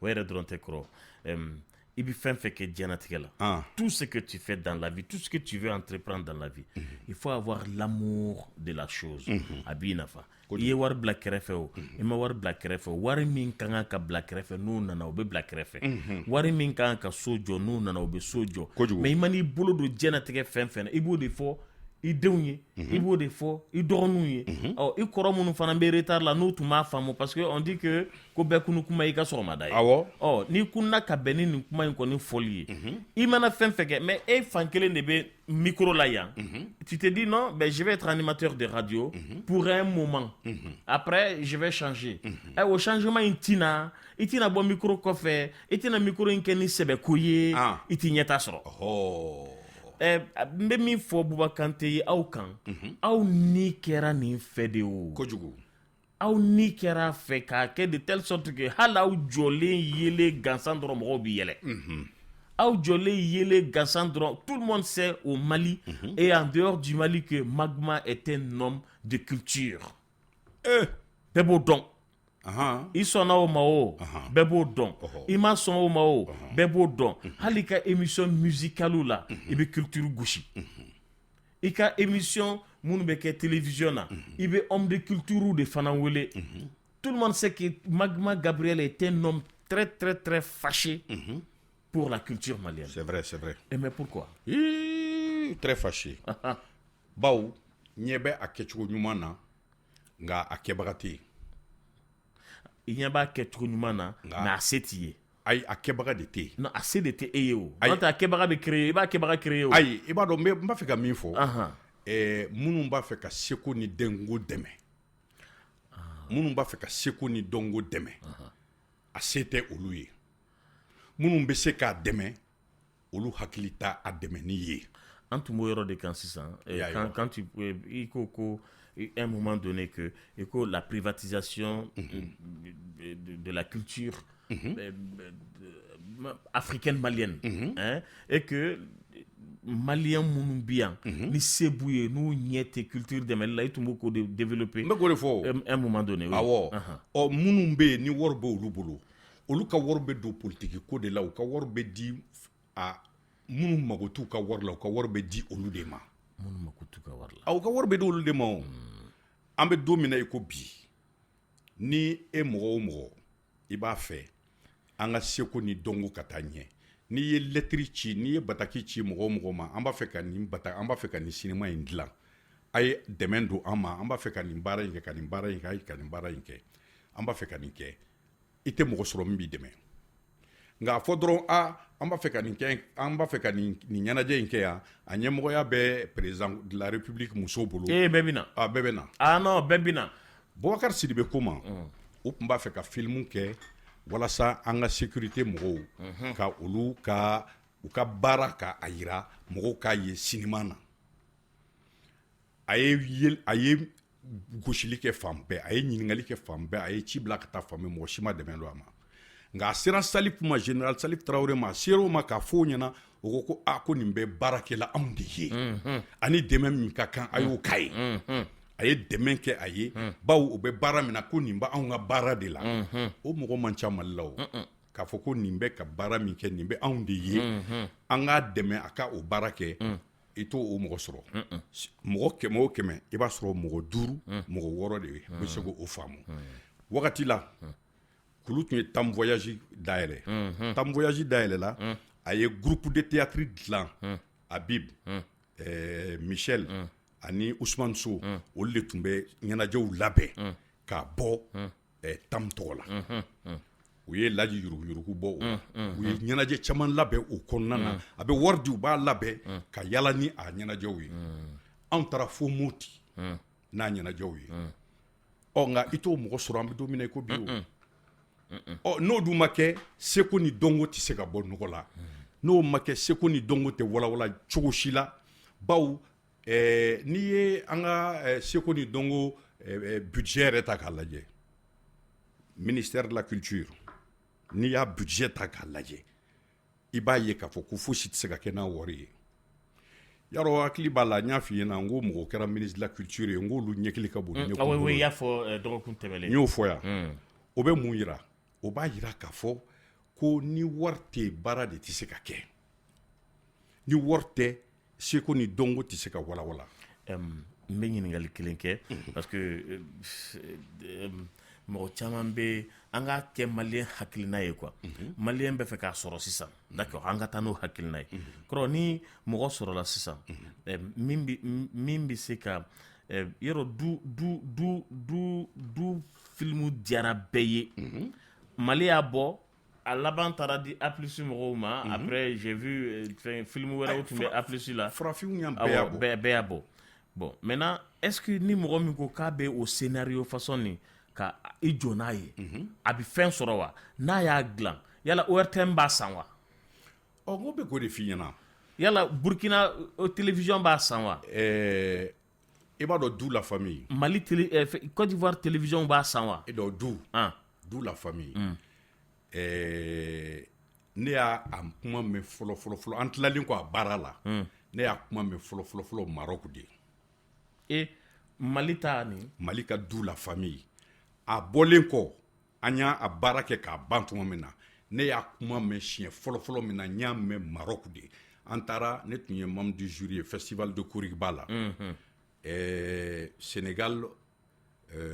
cinémathèque directeur tun bɛ yen ale de ko ne ma ko ko Laji Sako ko vraiment ko c'est fantastique ce que vous faites ko à croire que vous êtes dans toutes les familles africaines o y'a sɔrɔ Mali yɛrɛ m'a bɔ fɔlɔ Ala sago an m'a ye yan fɔlɔ o y'a sɔrɔ Mali télévision so m'a bɔ fɔlɔ Boubacar ni Boubacar ye ja dilan walasa ka bɔ i m'a ye sisan u bɛ k'a bɔ bawo Salif nana Salif y'a faamu k'a fɔ ko bɛɛ to ye yɛrɛ ta ye Salif Sanogo le directeur de l'RTM min bɛ ORTM ɲɛmɔgɔya la sisan ale de y'a faamu ale bɛ ka fanga di Mali ka cinéma ma an ka cinéma dama min bɛ o de ka ca quand demain en Anguilla fɔ Moussa Sidibé 5 jours d'une fille nin bɛɛ kɛra cinéma na an ye Bɛnkɛ Shɔ ye yan la fille aux cheveux blancs Bala Moussa de ye o doublure kɛ Bɛnkɛ Shɔ an ye olu ye yan nɔ Mali cinéma ka di malien ye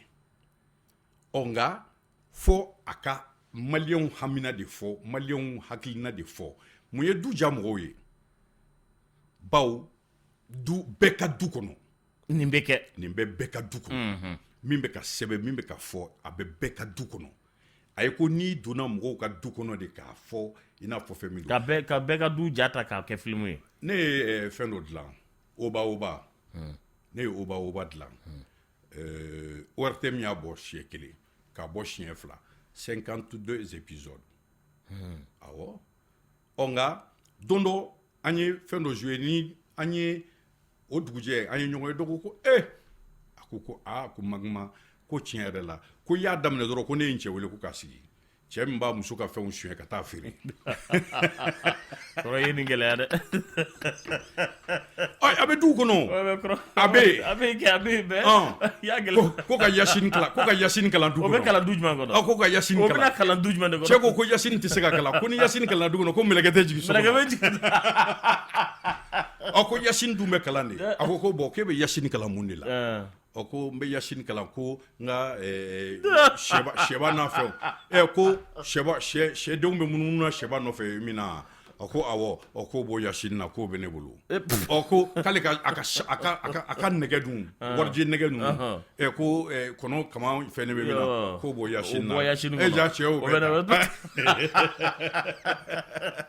a bɛ faamu Bouba Kanté y'i ɲininka a ko film dɔ tun bɛ bɔ Babemba la ko Babemba tun bɛ fa tewu n ko o de ye Demain en Anguilla ye o de ye Demain en Anguilla o de ye Demain en Anguilla ye Moussa Sidibé ale ni 5 jours d'une vie le 20-21 0011 Magma Gabriel à l'écoute et an bɛ Sikasokaw kɔnɔ kosɛbɛ kɔrɔ Kɛnɛdugu Palace tɛ Sikaso tuguni i m'o kuma fɔ entre parenthèses de passage Kɛnɛdugu Palace o y'a yɛlɛma o y'a ci o y'a bɛɛ kɛ butigi ye allo oui n balimakɛ Anso Dogo Lamine oui Dogo bɛ di baasi t'an na n b'i fo n b'i ka invité fo n'a fɔra ɲɔgɔn ma kosɛbɛ n teri don awɔ kɛ awɔ i teri don awɔ Amadou Bedi Thiam Amadou Bedi Thiam inspecteur de la jeunesse et des sports ancien directeur du Carrefour des jeunes ko n b'a fo kosɛbɛ n'Ala sɔnna a ma an fɔra ɲɔgɔn ma ok alors n bɛ k'a ka émission suit a ye ko dɔw fɔ ko fɛn dɔw minɛna na alors ne bɛ se ka kɛ o témoigner parce que o tun bɛ organiser i yɛrɛ fɛ Carrefour des jeunes na ye en quelle année i n'a fɔ foire du livre Burkina y'a minɛ an na la grande parole de Bamako o kuma Burkina y'a minɛ an na alors o bɛɛ de bɛ artistes décourager Burkina y'i ka k'a fɔ ko an sɛbɛ tan an yɛrɛ ma Burkina ye hali ka motifu i ka gesedanaw ka motifu bɛɛ minɛ la Burkina mi ka gesedanaw yɛrɛ motifu mun b'u bolo o m'a minɛ la wa faso danfani faso danfani o y'u ka tɔgɔ ye mais o y'u ka tɔgɔ ye mais o bɛ motifu minnu kɛla kan a bɔra yan de o bɔra anw de fɛ yan ka taa Segu la Segu yɛrɛ tun y'o bɔyɔrɔ yɛrɛ ayiwa n bɛ ka mun f'i ɲɛna nin ye c'est pour compléter un peu ce que Magma dit oui d'accord voilà a bɛ faamu donc oui mais ma min faamu Burkina sera ka nin bɛɛ minɛ aw la ka aw homme de culture to Bamakɔ yan cogo di aw ma se ka tapage kɛ an ma wuli ka marché an ma mankan cɛ an ma marché ka taa ministère de la culture la o waati mankan bɛ se ka kɛ mankan tɛ se ka kɛ ka taa na i bɛ se ka wuli ka k'i bɛ mankan kɛ oui mais est-ce que Burkina y'a minɛ o wagati de la wa awɔ a y'a minɛ UDPM wagati de la wagati la Bamakɔ kumaba la grande parole de Bamakɔ mɔgɔw tun bɛ bɔ compteurs tun bɛ bɔ fo États-Unis fo jamana bɛɛ la ka na Mali kɔnɔ a y'a faamu donc an yɛrɛ de sɛbɛn an yɛrɛ ma et puis an ka ɲɛmɔgɔw fana m'an jate mais bolo kan ka jɔ yɔrɔ jumɛn na au juste bolo kan ka jɔ yɔrɔ jumɛn na bolo an kan k'an bolo sin yɔrɔ jumɛn na k'a tiɲɛna yen de bɔ tiɲɛni yɛrɛ tɛ dɛ bɛɛ b'a dɔn k'a tiɲɛna a tiɲɛna ɲɛmɔgɔ kunda de d'accord donc a bɛ se ka ladilan yɔrɔ n bɛ se ka misali kelen d'i ma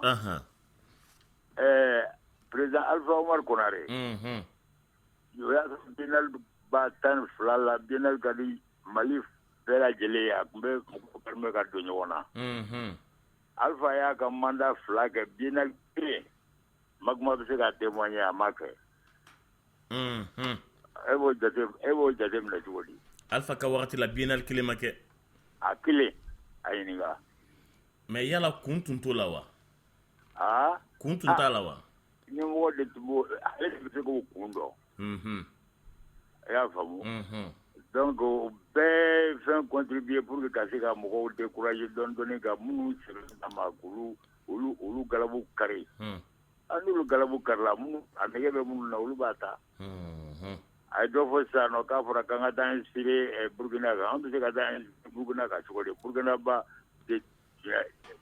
anw ta comme exemple. Oui, mais aw dun taara o Burkina nana a ta aw fɛ aw tilara ka taa o aw ma taa wa Maguma n ko an taara ka taa an taara kɛ u bɛ taa kɛ n'u ma taa u b'a kɛ cogo di bɛɛ tɛ politique sira ye wa n'o tɛ mɔgɔ t'u fana yen nɔ mun bɛ fɛn dɔ anw ka yan koyi ayi oui mais nin yɔrɔnin na est-ce que ne tɛ ne ye sɔsɔ dɔɔni makɔrɔ parce que mɔgɔ t'u baara ye min bɛ fɛn dɔn ka tɛmɛ an kan mais min bɛ fɛn dɔn sigilen ma kunnen don donc est-ce que a bɛ fɛn dɔn mɔgɔ tɛ yɔrɔ dɔn nin na ba kɔfɛla la min bɛ fɛn dɔn ka tɛmɛ ba ɲɛfɛla kan ba ɲɛfɛla b'a dɔn o ma kunnen don k'i sigi est-ce que o ka dɔnniya bɛ se ka ɲɛfɔ tuguni est-ce que a bɛ se ka fɔ k'a fɔ ko k'i sigi dɛ Maguma ye fɛn bɛɛ retracé ye kabini les années 63 fo ka yɛlɛn non fɛn fɛn kɛra a kɔnɔ a y'a bɛɛ ɲɛ f'i ɲɛna oui Mali daminɛ parce que ne bɛ Mali daminɛ kɛ 1960 de ye o Mali daminɛ la Mali daminɛ mɔgɔw kununa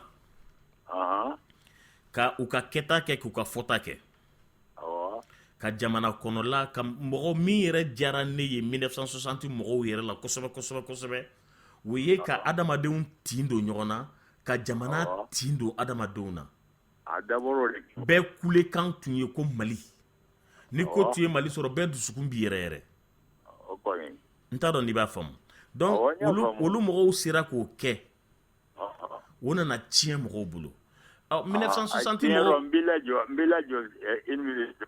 lajɔ dɔɔni o tiɲɛna mun kama coup d'état Makɔrɔ coup d'état y'a tiɲɛ oui a tiɲɛna a yirala k'a fɔ bɛɛ ta i yɛrɛ ye mun ka di mun ye o b'o kɛ oui n bɛ nale o n'a ta o ta a corrigera dɔɔni ka taa ɲɛfɛ a tiɲɛna wa a ma tiɲɛ a tiɲɛna bien ne mago b'o dilan o c'est à dire a tiɲɛna a tiɲɛ sababu n b'o fana yirila parce que coup d'état nana tɔ bɛ nɔɔni ka na semaine nationale de kun don a nana b'o la ka na kɛ biennale ye bon o biennale fana n'a tun b'o kɛ de façon volontaire mɔgɔ tɛ wari ɲini mɔgɔ fɛ foyi bɛɛ girin ka taa fo mɔgɔ bɛ ɲɔgɔn kɛlɛ ka don internat na pour que ka se ka biennale participer a laban sisan n'an ko biennale sisan e tɛ mɔgɔ sɔrɔ ni i ma wari da fiɲɛ la fɛn ko ye bɛɛ tiɲɛ bien maintenant sisan jamana bɛɛ ka ɲɔgɔn kanu jamana ka kanu ka don mɔgɔ la taya mana o bɔ yen wa awɔ o tilala jɔnw na aw tɛ wa ayiwa anw a bɛ se ka partager aw ma passation kɛ ka ɲa o passation aw mana i man'i bolo jɔ yɔrɔ o yɔrɔ la sisan passation tun b'aw de bolo ka bɔ aw bolo ka na d'anw bolo passation kɛra a kɛcogo de ma ɲɛ o de ko nk'aw ma passation kɛ ka ɲa donc an bɛ jɔn de accuser anw de ta tun b'aw bolo an b'an bolo jɔ aw de la o awɔ o ye tiɲɛ ye. Voilà donc n bolo bɛ Magma la yan n bolo b'i yɛrɛ la. Ayiwa Magma. Cham, merci bien. Ça va bien? Oui, ça va. Ala k'an to ɲɔgɔn ye. Ami. Bonne continuation. Merci beaucoup. Ala k'i bolo mɛn a la. Ami. N'an kumana ɲɔgɔn ma dɛ. Ah ouais, et ko a bɛ bɛn. An na ɲɔgɔn ta don wɛrɛ. Na problème t'a la. Merci d'avoir appelé. Lamine, est-ce que i hakili bɛ n na? Oui, a mɛnna de. C'est Cham. Cheikh n hakili b'i la kɛ. Cham. Awɔ n hakili b'i la. Bagadaji. An famana kojugu. An famana kojugu. N'Ala sɔnna ma. I ka émission tɛ tɛmɛ kan dɛ. A diyara n ye Cham. Ale bɛ morceau kɔrɔba mun fɔsɔn o bɛ misi don an na hali an tɛ se ka weleli kɛ bilen. N'Ala sɔnna. Merci bien. Ka Cham fo Lamine. N bɛ fɛn dɔ f'i ɲɛna bi. Segukaw ko min bɛ s'a la o t'a si dɔn. Min b'a si dɔn o tɛ s'a la. Mali seko ni dɔnko n'i ko k'i bɛ jigin mɔgɔ la i bɛ jigin faamaw la n jigiyɔrɔ ye faamaw la o ye mun ye anw ta ye k'a fɔ a kɛli se tɛ an ye n y'a f'i ɲɛna sisan n ko ko dɔ kɛli ka di i ye nka a fɛɛrɛ b'i kɔnɔ a fɛɛrɛ b'i bolo sonsori ka di Bamba ye a ku tɛ sɔn a tɛ sɔn jani ka di ɲɔgɔmɛ ye a ko kuru tɛ sɔn i y'a fɔ cogo cogo ni minnu bɛ a baara kɛ minnu kan ka baara kɛ ni olu ma sɔn a tɛ se ka kɛ i y'a fɔ cogo cogo yarɔ an ye industrie culturelle fɔ n'i ye bulonba ta n'i ye acte 7 ta n'i ye festival ninnu ta festival sur le Niger k'a kɛ fondation ye n'i ye o ta k'a jateminɛ i b'a ye k'a fɔ ko seko ni dɔnko bɛ se ka baara a bɛ nafa sɔrɔ a bɛ nafa lase nafa belebele ne yɛrɛ sigilen ɲɛ b'a nafama yɔrɔw la kojugu nka anw fɛ Mali la tiɲɛ fɔla de man di o ye fɛn jumɛn ye min bɛ bila min kan ka bila min na o tɛ bila o la an ko Musa Tarawele ka wagati la ko l'homme qu'il faut à la place qu'il faut o t'anw fɛ yan nɔ jɔyɔrɔ bɛ di i ma pour la récompense et non pour la compétence kana dan i y'a dɔn cogo o cogo a bɛ di i ma de k'a fɔ i ye nin kɛ n ye i ye dɛmɛ kɛ n ye n fana b'i sara ni nin ye k'a fɔ ko karisa de bɛ se nin na karisa kan ka bila nin na jɔngo a la maliyɛn tɛ se o la o k'a fɔ ko jɔngo a la karisa de bɛ se ka nin kɛ ne de nana sisan ne ko n ko Lamine ne b'a fɛ an ka nin fɛn in dilan ten yali an bɛ se ka fɛn dɔ dilan min bɛ se k'a to mɔgɔw bɛ se ka faamuyali sɔrɔ kalata ninnu bɛ la kɛ k'a sɔrɔ kɛlɛ ma k'a la yanni k'a fɔ ko mɔgɔ min bɛ se ka nin baara kɛ o ye karisa de an ka taa di o ma o k'o kɛ e b'a wari minɛ ka sɔrɔ ka mɔgɔ ɲini min b'a baara kɛ min b'a mamu e b'o bolo lasɔn min b'a mamu e b'o bolo lasɔn fiɲɛ wɛrɛ fana bɛ an ka baara la ni i ye an ka ɲɛmɔgɔw ta k'a lajɛ u tulo surun don mun bɛna fɛn fɔ u tulo kɔrɔ u b'olu de lamɛn u tulo man jan o ye fiɲɛ dɔ ye seko ni dɔnko tɛ se ka bɔ ɲɔgɔn la o cogo la n'o tɛ aw bɛ jigin anw na k'a fɔ ko an y'a kɛ tan passation ma kɛ nka i b'i jɔ yɔrɔ nin na dɛ a ko e ka kuma kɔnɔ wagatinin dɔ la i ko n ma ko un jeune est venu en 79 au ministère de la Culture. N'o tɛ Alpha Omar Konare à l'époque. A ye culture do a ye seko ni dɔnko don ba la parce que a ye fɛn dɔ faamu mɔgɔ minnu nana ale fɔra minnu kɔ olu tun b'o faamu a ye denmisɛnninnakaw ta n'o tun ye aw ye à l'époque k'aw carin ka taa kalan ni fɛnw na aw ka taa faamuyali kɛ a ye tilara k'aw ta k'aw carin ka taa togodaw la a ye taa ka taa musokɔrɔba ɲininka aw ka taa cɛkɔrɔba ɲininka an ka seko n'an ka dɔnko matarafa tukɔrɔlaw la a ye t'u ɲininka a y'a ɲini aw k'a faamu aw ka na n'a ye yan an k'an ka kɛta n'an ka fɔta fara kan walasa ka se ka yakubaya bɛɛ k'a faamu kojugu a ma kɛ ten wa o kɛra bon o tun bɛ ministère de kunna a nalen fanga la 91 92 munna a ma se k'a don ba la parce que o wagati la a tun tɛ mɔgɔ ɲininka o ale de tun b'a décider k'i to ministeriya la i dun bɛ mɔgɔ ɲininka fo i ka faama ɲɛkɔrɔla lajɛ ale de dun tun ye faama ye homme de culture ale yɛrɛ a muso homme de culture munna a ma se ka ko dɔw don ba la ka sen d'a ma parce que ale b'a faamu déjà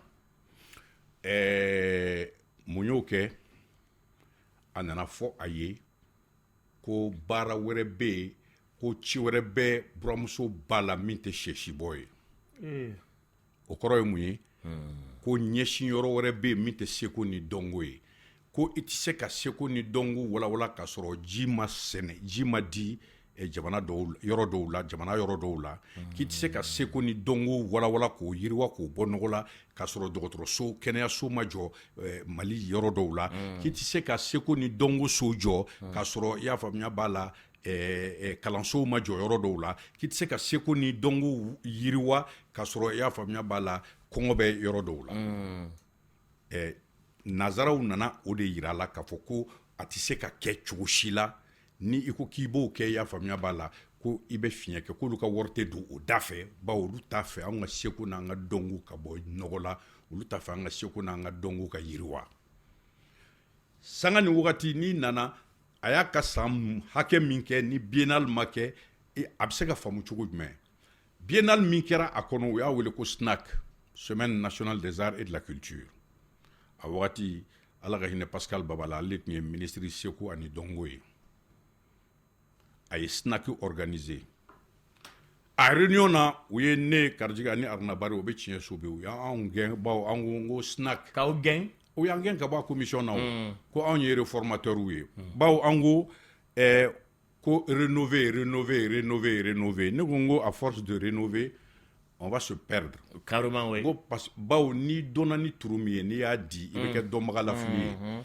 mɔgɔw bɛ biennale sira suruni bɛ mɔgɔ fama i bɔ yɔrɔ ma dɛ bon n'i ko SNAC mɔgɔw tɛ SNAC dɔn n'i ko biennale mɔgɔw b'a faamu mais pourquoi éviter le nom biennale au profit du SNAC bawo Mali la l'État n'est pas une continuité mais partout c'est la continuité non malheureusement ce n'est pas comme ça au Mali ni e nana fanga la sisan e bolo min tun bɛ e ɲɛ o ye baara min kɛ o tɛ baara ɲuman ye e b'a lajɛ k'u ka baara kelen lagosi k'a fɔ k'i bɛ kura dilan o de y'an ka fiɲɛba ye o n'o tɛ i y'a faamuya b'a la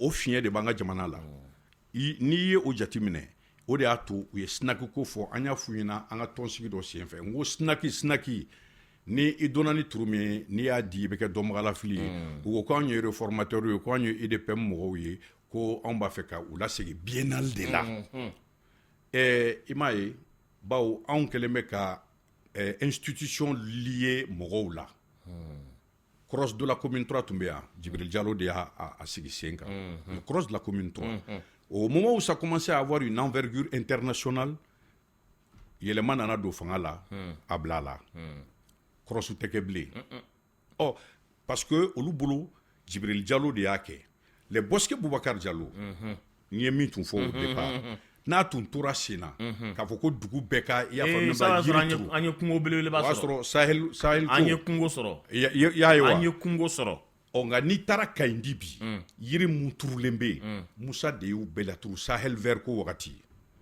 80 an y'o yiri turu avant 80 an y'o yiri turu Sahel vert ko wagati depuis les années 74 75 an ye Sahel vert kɛ ka yiri turu jamana ɲɛmɔgɔw wulilen bɛ ko le Sahel vert an y'o baara daminɛ kabi ne y'o de f'i ɲɛna n k'anw bɛ ko daminɛ n ko nka tɔw bɛ taa ɲɛ anw bɛ segin kɔ de bawo anw bolo ni e ye baara min kɛ ni ne nana e nɔ na janni ne ka ɲɛsin o ma ka o yiriwa ayi ne b'a fɔ de n ko Lamini ye nin kɛ nin to ye an ka nin bɔ ye an b'a bɛɛ tiɲɛ ka dɔ wɛrɛ bila a nɔ na a don SNAC bɛ dayɛlɛ don min na jamanakuntigi min ye Alpha Umaru Konare ye a ye avion ta ka taa Cuba ka taa lajɛ wɛrɛ la yen o don u y'an ka SNAC dayɛlɛli u taara kɛ boulevard de l'indépendance de kan défilé kɛ goudronba in k'a bɔ stade Mamadu Kona stade Omnisport la ka taa kɛ yen ko innovation ayiwa o kun innovation ko ka yɛlɛma don kow la ko ka ko kuraw boloda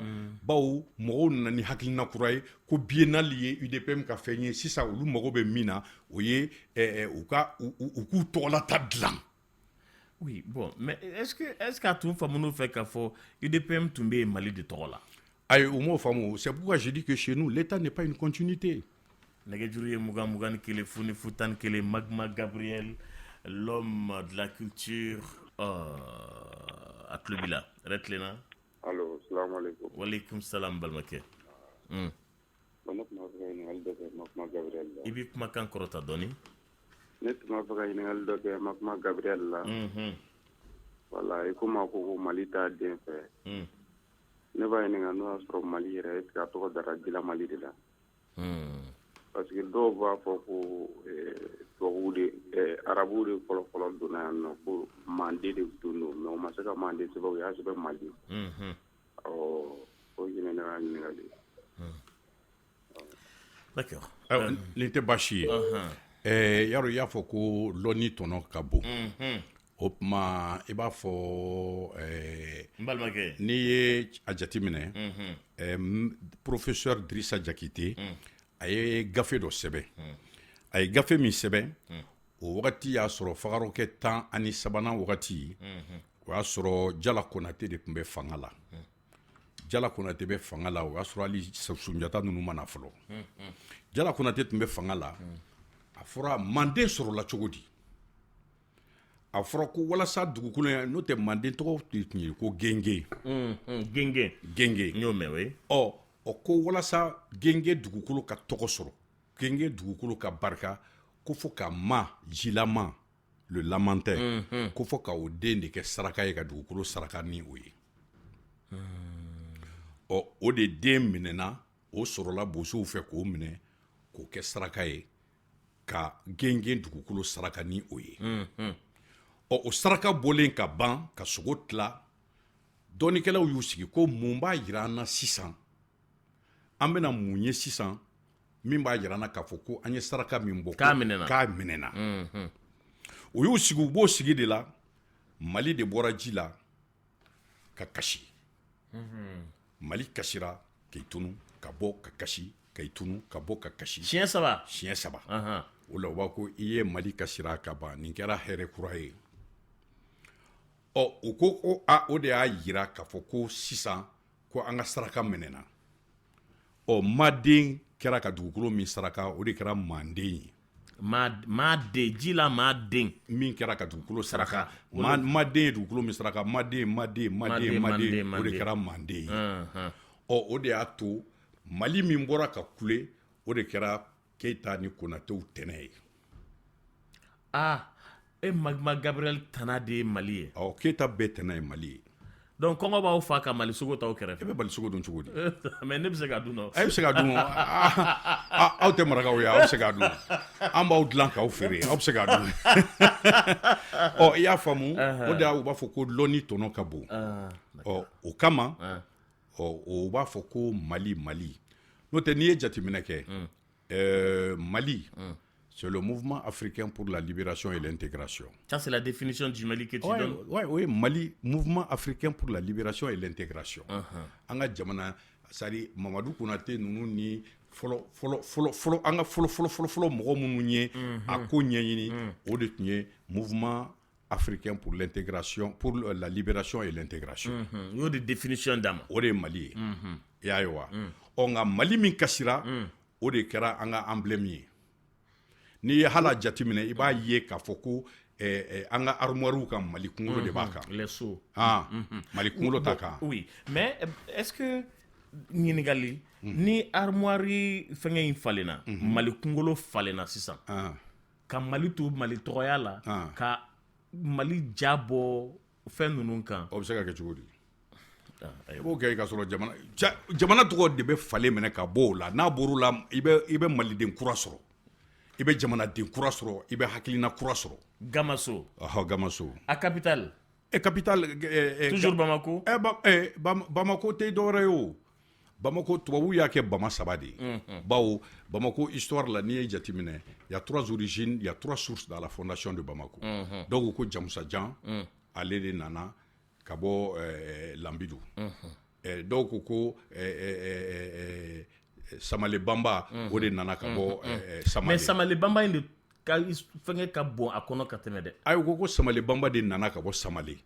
O de nana yan. Nka ko Bamba Sanogo de tun bɛ yan nɔ. Ale de tun ka daga yɔrɔ ye yafala Bangoni yɔrɔ in ye. Ale de tun bɛ yen nɔ. Ni 3 tubabukɛ nalen nin bɛɛ fɔra tubabukɛ ye. Tubabukɛ faamuyalen don. Tubabukɛ ye o de ta k'o kɛ. Pour ne pas faire de frustrer. K'a kɛ Bamako, k'a kɛ Bama 3 ye. Bamba tɔgɔ in kelen-kelen bɛɛ lajɛlen ka dɔ sɔrɔ a ko la. Ah ouais, ça c'était parce que minnu bɛ ɲɛfɔli la a bɛɛ ka mɔgɔ jɔlen don. Pour ne pas faire de fâcher. Bɛɛ ka dɔ sɔrɔ.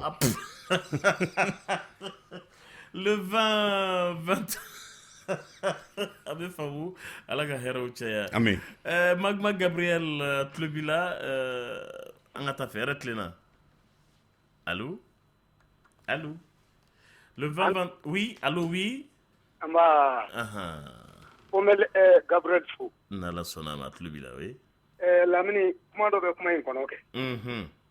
Hali nin tɛ Faransi tɔgɔ fɔlɔ tɛ Faransi ye o. An kɔni komi an ma kalan a développeli ka gɛlɛn an bolo. N'o tɛ tɔgɔ yɛlɛmali tɛ koba ye, kɛwale de koba ye. Ala ka barika don Gabriel la. N'ala sɔnna, amina yarabi. Wallahi n b'a lamɛn kuma bɛɛ. Duma si don waati bɛɛ n b'a lamɛn. Ne ye théâtre bɔ dabila 2008 de. Anw ye théâtre dɔ dilan Sida la. Ne ko théâtre ni titre kun ye ko Mali bangina san 8, Mali sara san 8. Mali bangera san 8, Mali sara san 8. Voilà. N terikɛ Moro bina don min na an y'an bolo bila an yɛrɛ ɲɛ. An ka indépendance man kɔrɔ ni sini ye wa? Mais mun na olu taara ɲɛ? Est-ce que o tɛ dusuko ye? Ayi, mɔgɔ bɛ dilan de. Adamaden bɛ dilan de. Nka Ala ka su yɛrɛ caya. Amina. Wallahi faso kanu b'a minnu na mun bɛ ɲini k'an faga. Ala ka hɛrɛ k'an n'aw ye. Amina yarabi. Ala ka si ni kɛnɛya d'an n'aw ye. Ala sɔnna mi. Mais k'u ka mɔgɔ dilan k'aw bila u nɔ na dɛ. Min bɛ se k'i miiri kosɛbɛ quoi. Ni ma se ka gɛlɛma mun ye i tɛ ko dɔn. Ne ma kalan wallahi mais ni ne ni kalanbagaw sigira n b'u tɛnkun ni n ka kunsigi dɔɔnin ye fo ka t'u kun. Ala ka su wɛrɛ. Amina yarabi. Magma Gabriel. Namo. D'accord. Mɔgɔ kana sɔrɔ fanga kana aw dɛmɛ feuilleton ninnu dilanni na walasa an ɲɛ bɛ se ka bɔ Brésil feuilleton na k'an ta filɛ cogo min na parce que an nana la kɔlɔsi yɔrɔ wɛrɛ feuilleton c'est très bien l'intégration an k'an bolo di ɲɔgɔn ma mondialisation ça se fait hein wali mɔgɔ wɛrɛw b'an ta bɔ an fana bɛ mɔgɔ wɛrɛw ta bɔ c'est très normal mais k'a fɔ ko mɔgɔ wɛrɛw ta sinsinnen don an kan fo k'a genge an kan fo ka na kɛ denmisɛnninw hakilina bɛ ka yɛlɛma e ma u ka fini don cogow ye e t'u kuma cogow la bon i bɛ fɛn dɔw ye Brésil film ninnu na u ka du kɔnɔnaw la fa ni den tɛnɛmuso ni den vraiment a cɛ ka jugu dɔɔnin quoi hali ni ka sɔrɔ a bɛ k'an ka farafin duw kɔnɔ yan parce que makun caman bɛ an ka farafin duw fana kɔnɔ o yɛrɛ de du ninnu dɔw mɛn si la koyi n'o tɛ ni nin bɛɛ ko k'a bɛ fɔ manden kuma bɛɛ tɛ fɔ ni nin ko k'a bɛ fɔ a tɛ nɔgɔya mais k'a bɔ ja la fo denmisɛnninw tɛ k'a ye k'a kɛ kojugu ye f'u bɛ k'a kɛ ko c'est normal o yɔrɔ de ko don awɔ mais ni mɔgɔ ma sɔrɔ min bɛ se ka film ninnu ta gouvernement ma ta privé ma ta bon yala ORTM ni wo a budget kɔnɔ o ni gouvernement bɛ ka budget ni député ye budget voté walasa a ka bila ORTM ka caisse kɔnɔ o ORTM yɛrɛ tɛ se ka homme de théâtre, homme de culture comme vous, k'aw bila sɛbɛnni na aw ka film tourner ale b'a san aw fɛ a b'aw dɛmɛ mais en même temps a bɛ dɔ di aw ma walasa ka film ninnu ta k'a don ba la o tɛ se ka kɛ wa? O de kan ka kɛ o de kan ka kɛ nka o de tɛ kɛ i m'a ye kɔsa in na an denkɛnin dɔ bɛ yen Fuseni Mayiga arc-en-ciel a bɛ baaraba la a ye le voile secret dilan voile secret film dɔ don Mali film maliyɛnw de y'a fɛ a nafolo bɛɛ bɔra Mali la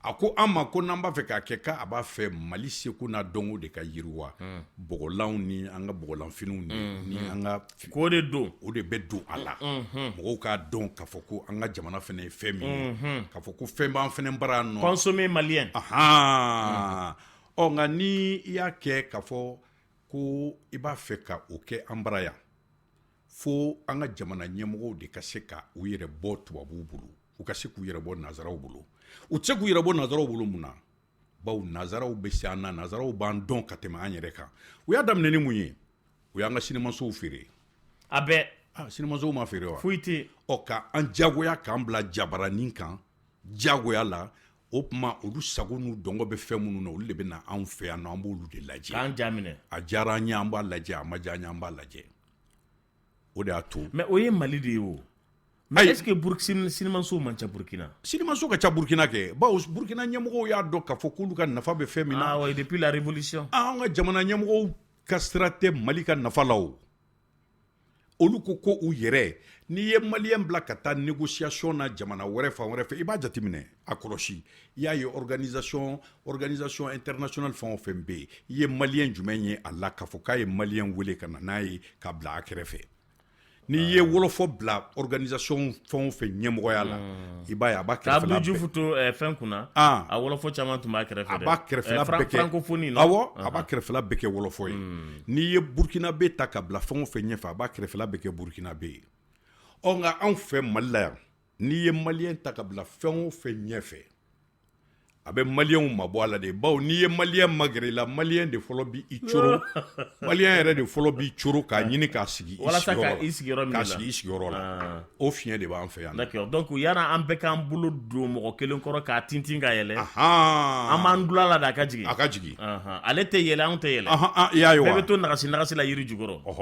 o ye fiɲɛ ye fo o fana ka fɔ de o de ye Mali fiɲɛba yɛrɛ ye tubabuw b'o min don an na dɛ an ka ɲɛmɔgɔw fɛn o fɛn bɛ yen n'i ye fɛn o fɛn bila ɲɛmɔgɔya la an bɛ don min na ko bi o hakili tɛ Mali la o hakili tɛ jamana la o t'a fɛ seko ni dɔnko ka bɔ nɔgɔ la bawo ni seko ni dɔnko ni Mali seko ni dɔnko bɔra nɔgɔ la c'est trop balèze i b'a dɔn a ka girin a ka bon i bɛ bɛɛ mankan mɛn ko le Mali est un pays de culture mais Kayi ka culture b'a bolo ayi Kulukɔrɔ ka culture b'a bolo n bɛ ka min f'i ɲɛna ala Bamako yɛrɛ gansan dɔrɔn Lamine don Manden aw fɛ yen ayi n bɛ min f'i ɲɛna Mali la c'est-à-dire seko ni dɔnko n'i y'a jateminɛ kabi Tombouctou b'a 12 fili la wagati min na mɔgɔw tun bɛ bɔ Fès mɔgɔw bɛ bɔ diɲɛ fan bɛɛ lajɛlen na ka na kalan kɛ anw de tun fɛ yan Tombouctou n'i ye o jateminɛ i b'a dɔn k'a fɔ ko lɔnni tun bɛ anw fɛ yan nɔ i b'a dɔn k'a fɔ ko seko ni dɔnko tun b'an fɛ yan entre parenthèses lɔnni b'an fɛ yan wa lɔnni tun b'an fɛ yan lɔnni tun b'an fɛ yan ayi a bɛ yan sa ayi a tɛ yan an y'a lagosi o non a kɛlen b'a fɔ ko ni i b'a dɔn bita ye min ye n'i ye pare-brise ta mobili pare-brise sisan par exemple k'a fa poussière la ka chauffeur sigi k'a ka kɔfɛla la yen fɛ yɔrɔ a t'a ye dɛ mais ni finigolo ɲɛnama sɔrɔla o ka ji ɲɛnama sɔrɔ a la o n'a jɔsira o a bɛ ye ou bien a tɛ ye a tɔ bɛ nɔgɔ de lɔnni bɛ yen a tɔ bɛ nɔgɔ de bawo an b'a tɔ nɔgɔ de je te dis hein s'il te plaît non Lamine n bɛ min f'i ɲɛna n b'a fɔ ne dusu tiɲɛnen don mun na n b'a dɔn tu es fâché n diminen don mun na bawo ɲɛ b'a kɛ cogo ɲuman na nka mais moyen t'i bolo cogoya tɛ yen a bɛ faamu i y'a ye wa nɛgɛjuru ye mugan ni kelen funu allo Lamine oui Mansu awa n bɛ fɛ ka taa direct la quoi i bɛ direct la o Lamine oui Silla nba awa an ce magman fo vraiment su in na a y'a miiri janya voilà parce que a ye yɔrɔ min fɔ président Alpha ka côté la Alpha tun bɛ fɛ ka yɛlɛ n'u ye de Alpha yɛlɛlen ale mako ɲana sisan a ka sira tɛ culture la bon maliyɛn bɛɛ bɛ ten de ne yɛrɛ filɛ ne ina sortant de ni ina kɛ a bɛ ka fɛn fɛn fɔ tiɲɛ de don foyi ma bila kɔfɛ a tɛ fɛ ka don nanbara mun na a tɛ fɛ ka don politisiyɛnya mun na o dɔrɔn de bɛ ka Mali yɛrɛ o de y'an ta ci a ka gɛlɛn ka fɔ de parce que bi bi na n'i ma kɛ homme politique dɔ kɔ e tɛ san sɔrɔ ne yɛrɛ filɛ ne ye denmisɛnnin de ye mais vraiment jamana in avenir t'a la tiɲɛ ka fɔ avenir t'a la e taara kojugu avenir bɛ yen mais e ka solution bɛ se ka kɛ jumɛn de san par exemple bon ne ka solution ye mun ye kana jigila tigɛ ka taa se fo yɔrɔ la avenir bɛ yen bon ne ka solution ye mun ye Aramatulayi filɛ ministre dɔ bi bi na dɔnni jumɛn b'a la k'a tɛ Magma na en tant que an ma politique bila ka na ni technocrate ye fo ka diɲɛ wuli jamana in tɛ bɔ nɔgɔ la a faamuna voilà ne ka solution y'o de an b'i fo i ni ce weleli la Magma Gabriel fɛn dɔ b'i bolo ka fara n balimakɛ ka kuma kan ayi ça fait mɔgɔw bɛ n bɛ ka min fɔ mɔgɔw bɛ fili de c'est-à-dire olu tɛ min dɔn ministériya c'est un poste purement politique ministériya ye poste politique de maintenant ministre de b'a lajɛ k'a ka cabinet kɛ mɔgɔ ye mun bɛ se ka baara kɛ walasa min bɛ se ka baara kɛ min bɛ se ka to nafa bɛ sɔrɔ fɛn na n'o tɛ ministre n y'o de f'i yarɔ kunu araba tɛmɛnen n y'a f'i ye n ko mɔgɔ kɛra ministre ye olu ɲɛkili ka bon ne kunkolo ye dɔnniya min bɛ olu la seko ni dɔnko kanu min bɛ olu la o tila tɛ ne na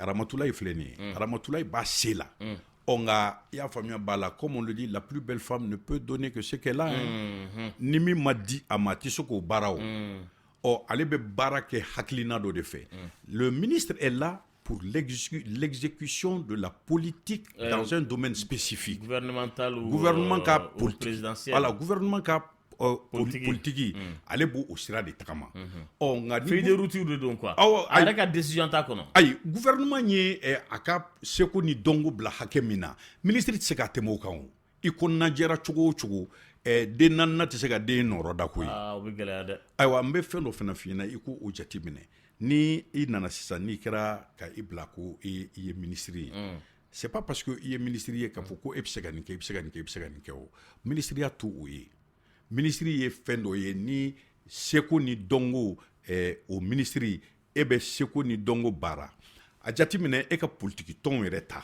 i k'u ka programme lajɛ n'i ye politiki tɔnw ka programme lajɛ i b'a ye u b'u ka fɛn bɛɛ lajɛlen fɔ ni u tilala fɛn bɛɛ lajɛlen fɔli la tuma min na a laban na i b'a ye u bɛ ligne 2 ligne 3 ko nous allons développer la culture c'est tout hein nous allons développer le sport au Mali a banna seko ni nous allons développer nous allons développer kuma wɛrɛ foyi tɛ fɔ ayi a dan y'o de ye o i b'a sɔrɔ ça c'est 3 lignes et puis o y'a laban de ye a jate minɛ hali i k'a filɛ an ka télévision sow la ni u bɛ ka kibaruyaw di sisan seko ni dɔnko bɛ kibaruya min na journal la a bɛ taa di fo laban e ko cogo o y'a sɔrɔ yɛrɛ u tilala ɲafama yɔrɔ bɛɛ la u ka kolɔku n'u ka réunion baw n'u ka a ba bɛɛ banna fɔ la nafa tɛ fɛn minnu na awɔ après maintenant jamanadenw tɛ fɛn min mɛn culture yɛrɛ bɛ na tuma na o y'a sɔrɔ bɛɛ wulila yɛrɛ baw a bɛ fɔ kan na an ka jamanadenw tɛ kan min mɛn Choguel de nalen ye journaux kɛ bamanankan na k'a kɛ kan bɛɛ lajɛlen na Choguel Kokala ale kɛlen ministre ye ale nana ɲini k'a fɔ ko k'a kɛ bɛɛ lajɛlen ka se ka faamuyali sɔrɔ a dɔgɔya a surunyana cogo o cogo ni kibaruya bɛ fɔ i ka kan na a faamuya ka teli i bolo i b'a faamu i b'a faamu Choguel Kokala y'o baara min kɛ yali mɔgɔ hakili b'o la bi wa mais est ce que o marara halisa an ka mɔgɔw fɛ a bɛ u b'a kɛ wulada fɛ u b'a kɛ i m'a ye sisan ni journal parler banna tubabukan na u b'a kɛ bamanankan na o nafa bɛ yen nka ni walasa k'a dɔn k'a fɔ ko seko ni dɔnko ko nafa ka se ka kɛ a la fo politikimɔgɔw k'a kɛ u ka programme ɲɛfɛla de la k'a dɔn k'a fɔ ko fɛn bɛɛ ye culture de ye seko ni dɔnko bɛ tali kɛ fɛn bɛɛ de la oui mais est ce que u b'a dɔn k'a fɔ seko ni dɔnko nin ko a bɛ n'i ye jama sigi diya dɔ 10 a bɛ 8 bɛ intéressé est ce que u b'o kalama u b'a kalama kɛ ayi u t'a kalama u b'a kalama est ce qu'ils ont de bons conseillers d'ailleurs conseiller culturel. Mais n'est qu'à mémoire de fin de cycle à l'Institut du Centre régional d'action culturelle. C'est le conseiller culturel dans les représentations diplomatiques. Le conseiller culturel Joro et Mouye en la représentation diplomatique là. A Joro et Mouye. Kanga Jamana Ferry. Ali Kanga Tanga Jamana Sekona Dongo. Kata Aira Jamana Werekan. Kata Fenla Be Jamana Werekan. Mimi Sekato Jamana Mwo Be Nyebo Anga Sekona Nga Dongo Fubanga Jamana Dong. Onga anga seko ni dongo mimbeta conseil culturel mumbeta ambassadeur là Boursuko ambassadeur ka protocole abana ala ka kli madame ami ambe duma don na me oh non te magma asagana don de ainga ingayu akadi nankarifa ambe kalfalbe masa jabaroina nala sonama ambe kalfalbe jamana nyamugo la ala ka jamana hinedu jamana hinedu jamana nyamugo la amina ya rabbi anga seku nanga dongo uka hakilina sorosa ka miri ka foko jamana shiti se ka bo nogola na ka seku na ka dongo te jamana shiti se ka bo nogola wolikana ni iko kibe bo nogola ibe wolikande bo nogola opma anga sinsin anga kaunkan na yan sinsin anga kaunkan ambe se ka anga kokoro munumbe ambe se ko lu waleya na nyo lu waleya barka be sorola parce que aujourd'hui la culture est une valeur marchande jamana do be Égypte fleni Tunisie flé Maroc fleni Mumbu fait non ils ne vivent que de leur culture ils ne vivent que de leur culture et nyafu nyanango tourisme nord là Mali nord là mais on peut développer le tourisme au sud du Mali yoro be Mali ya famia bala anga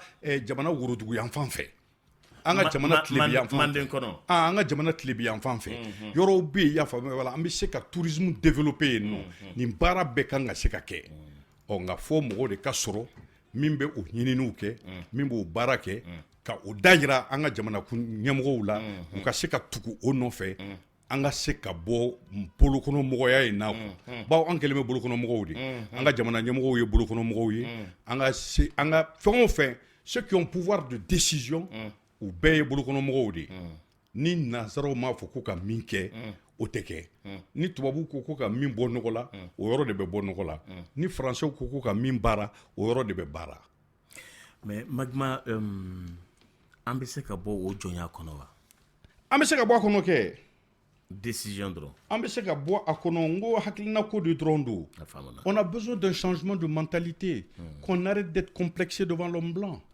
Qu'on dise à l'homme blanc, tiens, mon pays, c'est mon pays, je veux le développer. Quand je veux le développer, je n'ai pas besoin que toi, tu viennes m'apprendre à développer mon pays. On y est kalanke école Somina. L'école était à Bordeaux, là. C'était à Bordeaux. Mais comment tu peux envoyer des gens qui sont chargés de booster la culture africaine, étudier la culture africaine à Bordeaux, en France? Jamana nyamgo munyo wakilina soro kafuko ka ke frafina. Frafinde de biseka seko ni dongo wala afa jamana ka onga ni afro ko kato o kala jamana ko kan abanyana bo chukudi atinyana bo ifa so kono fen gato kala mo refe aha o do fien ba nga jamana la on ni ala siraka ke jamana nyamo ka don politique mo ka don ko u ka programme na u b'a fɛ ka jamana baara ni hakilina mun ye u ka seko ni dongo bila ɲɛfɛ n'u ye seko ni dongo bila ɲɛfɛ fɛn bɛɛ bɛ seko ni dongo kɔnɔ sɔrɔ bɛ a kɔnɔ politique kɛko ɲuman bɛ a kɔnɔ adamadenya kɛko ɲuman bɛ a kɔnɔ wariko bɛ a kɔnɔ an bɛ don min na i ko bi seko ni dongo ye warimugu de ye warimugu min don fo an ka se k'a labaara de nka o tɛ se ka labaara fo politique mɔgɔw de k'a faamu ka sɔn a ma ka fɔ ko n'i ye seko ni dongo bila ɲɛfɛ anw ye seko ni dɔnkɛ dɔn ni tɛgɛrɛ de ye o de y'a to anw ye seko ni dɔn ani tɛgɛrɛ a banna bon est ce que o de fana tun ma développer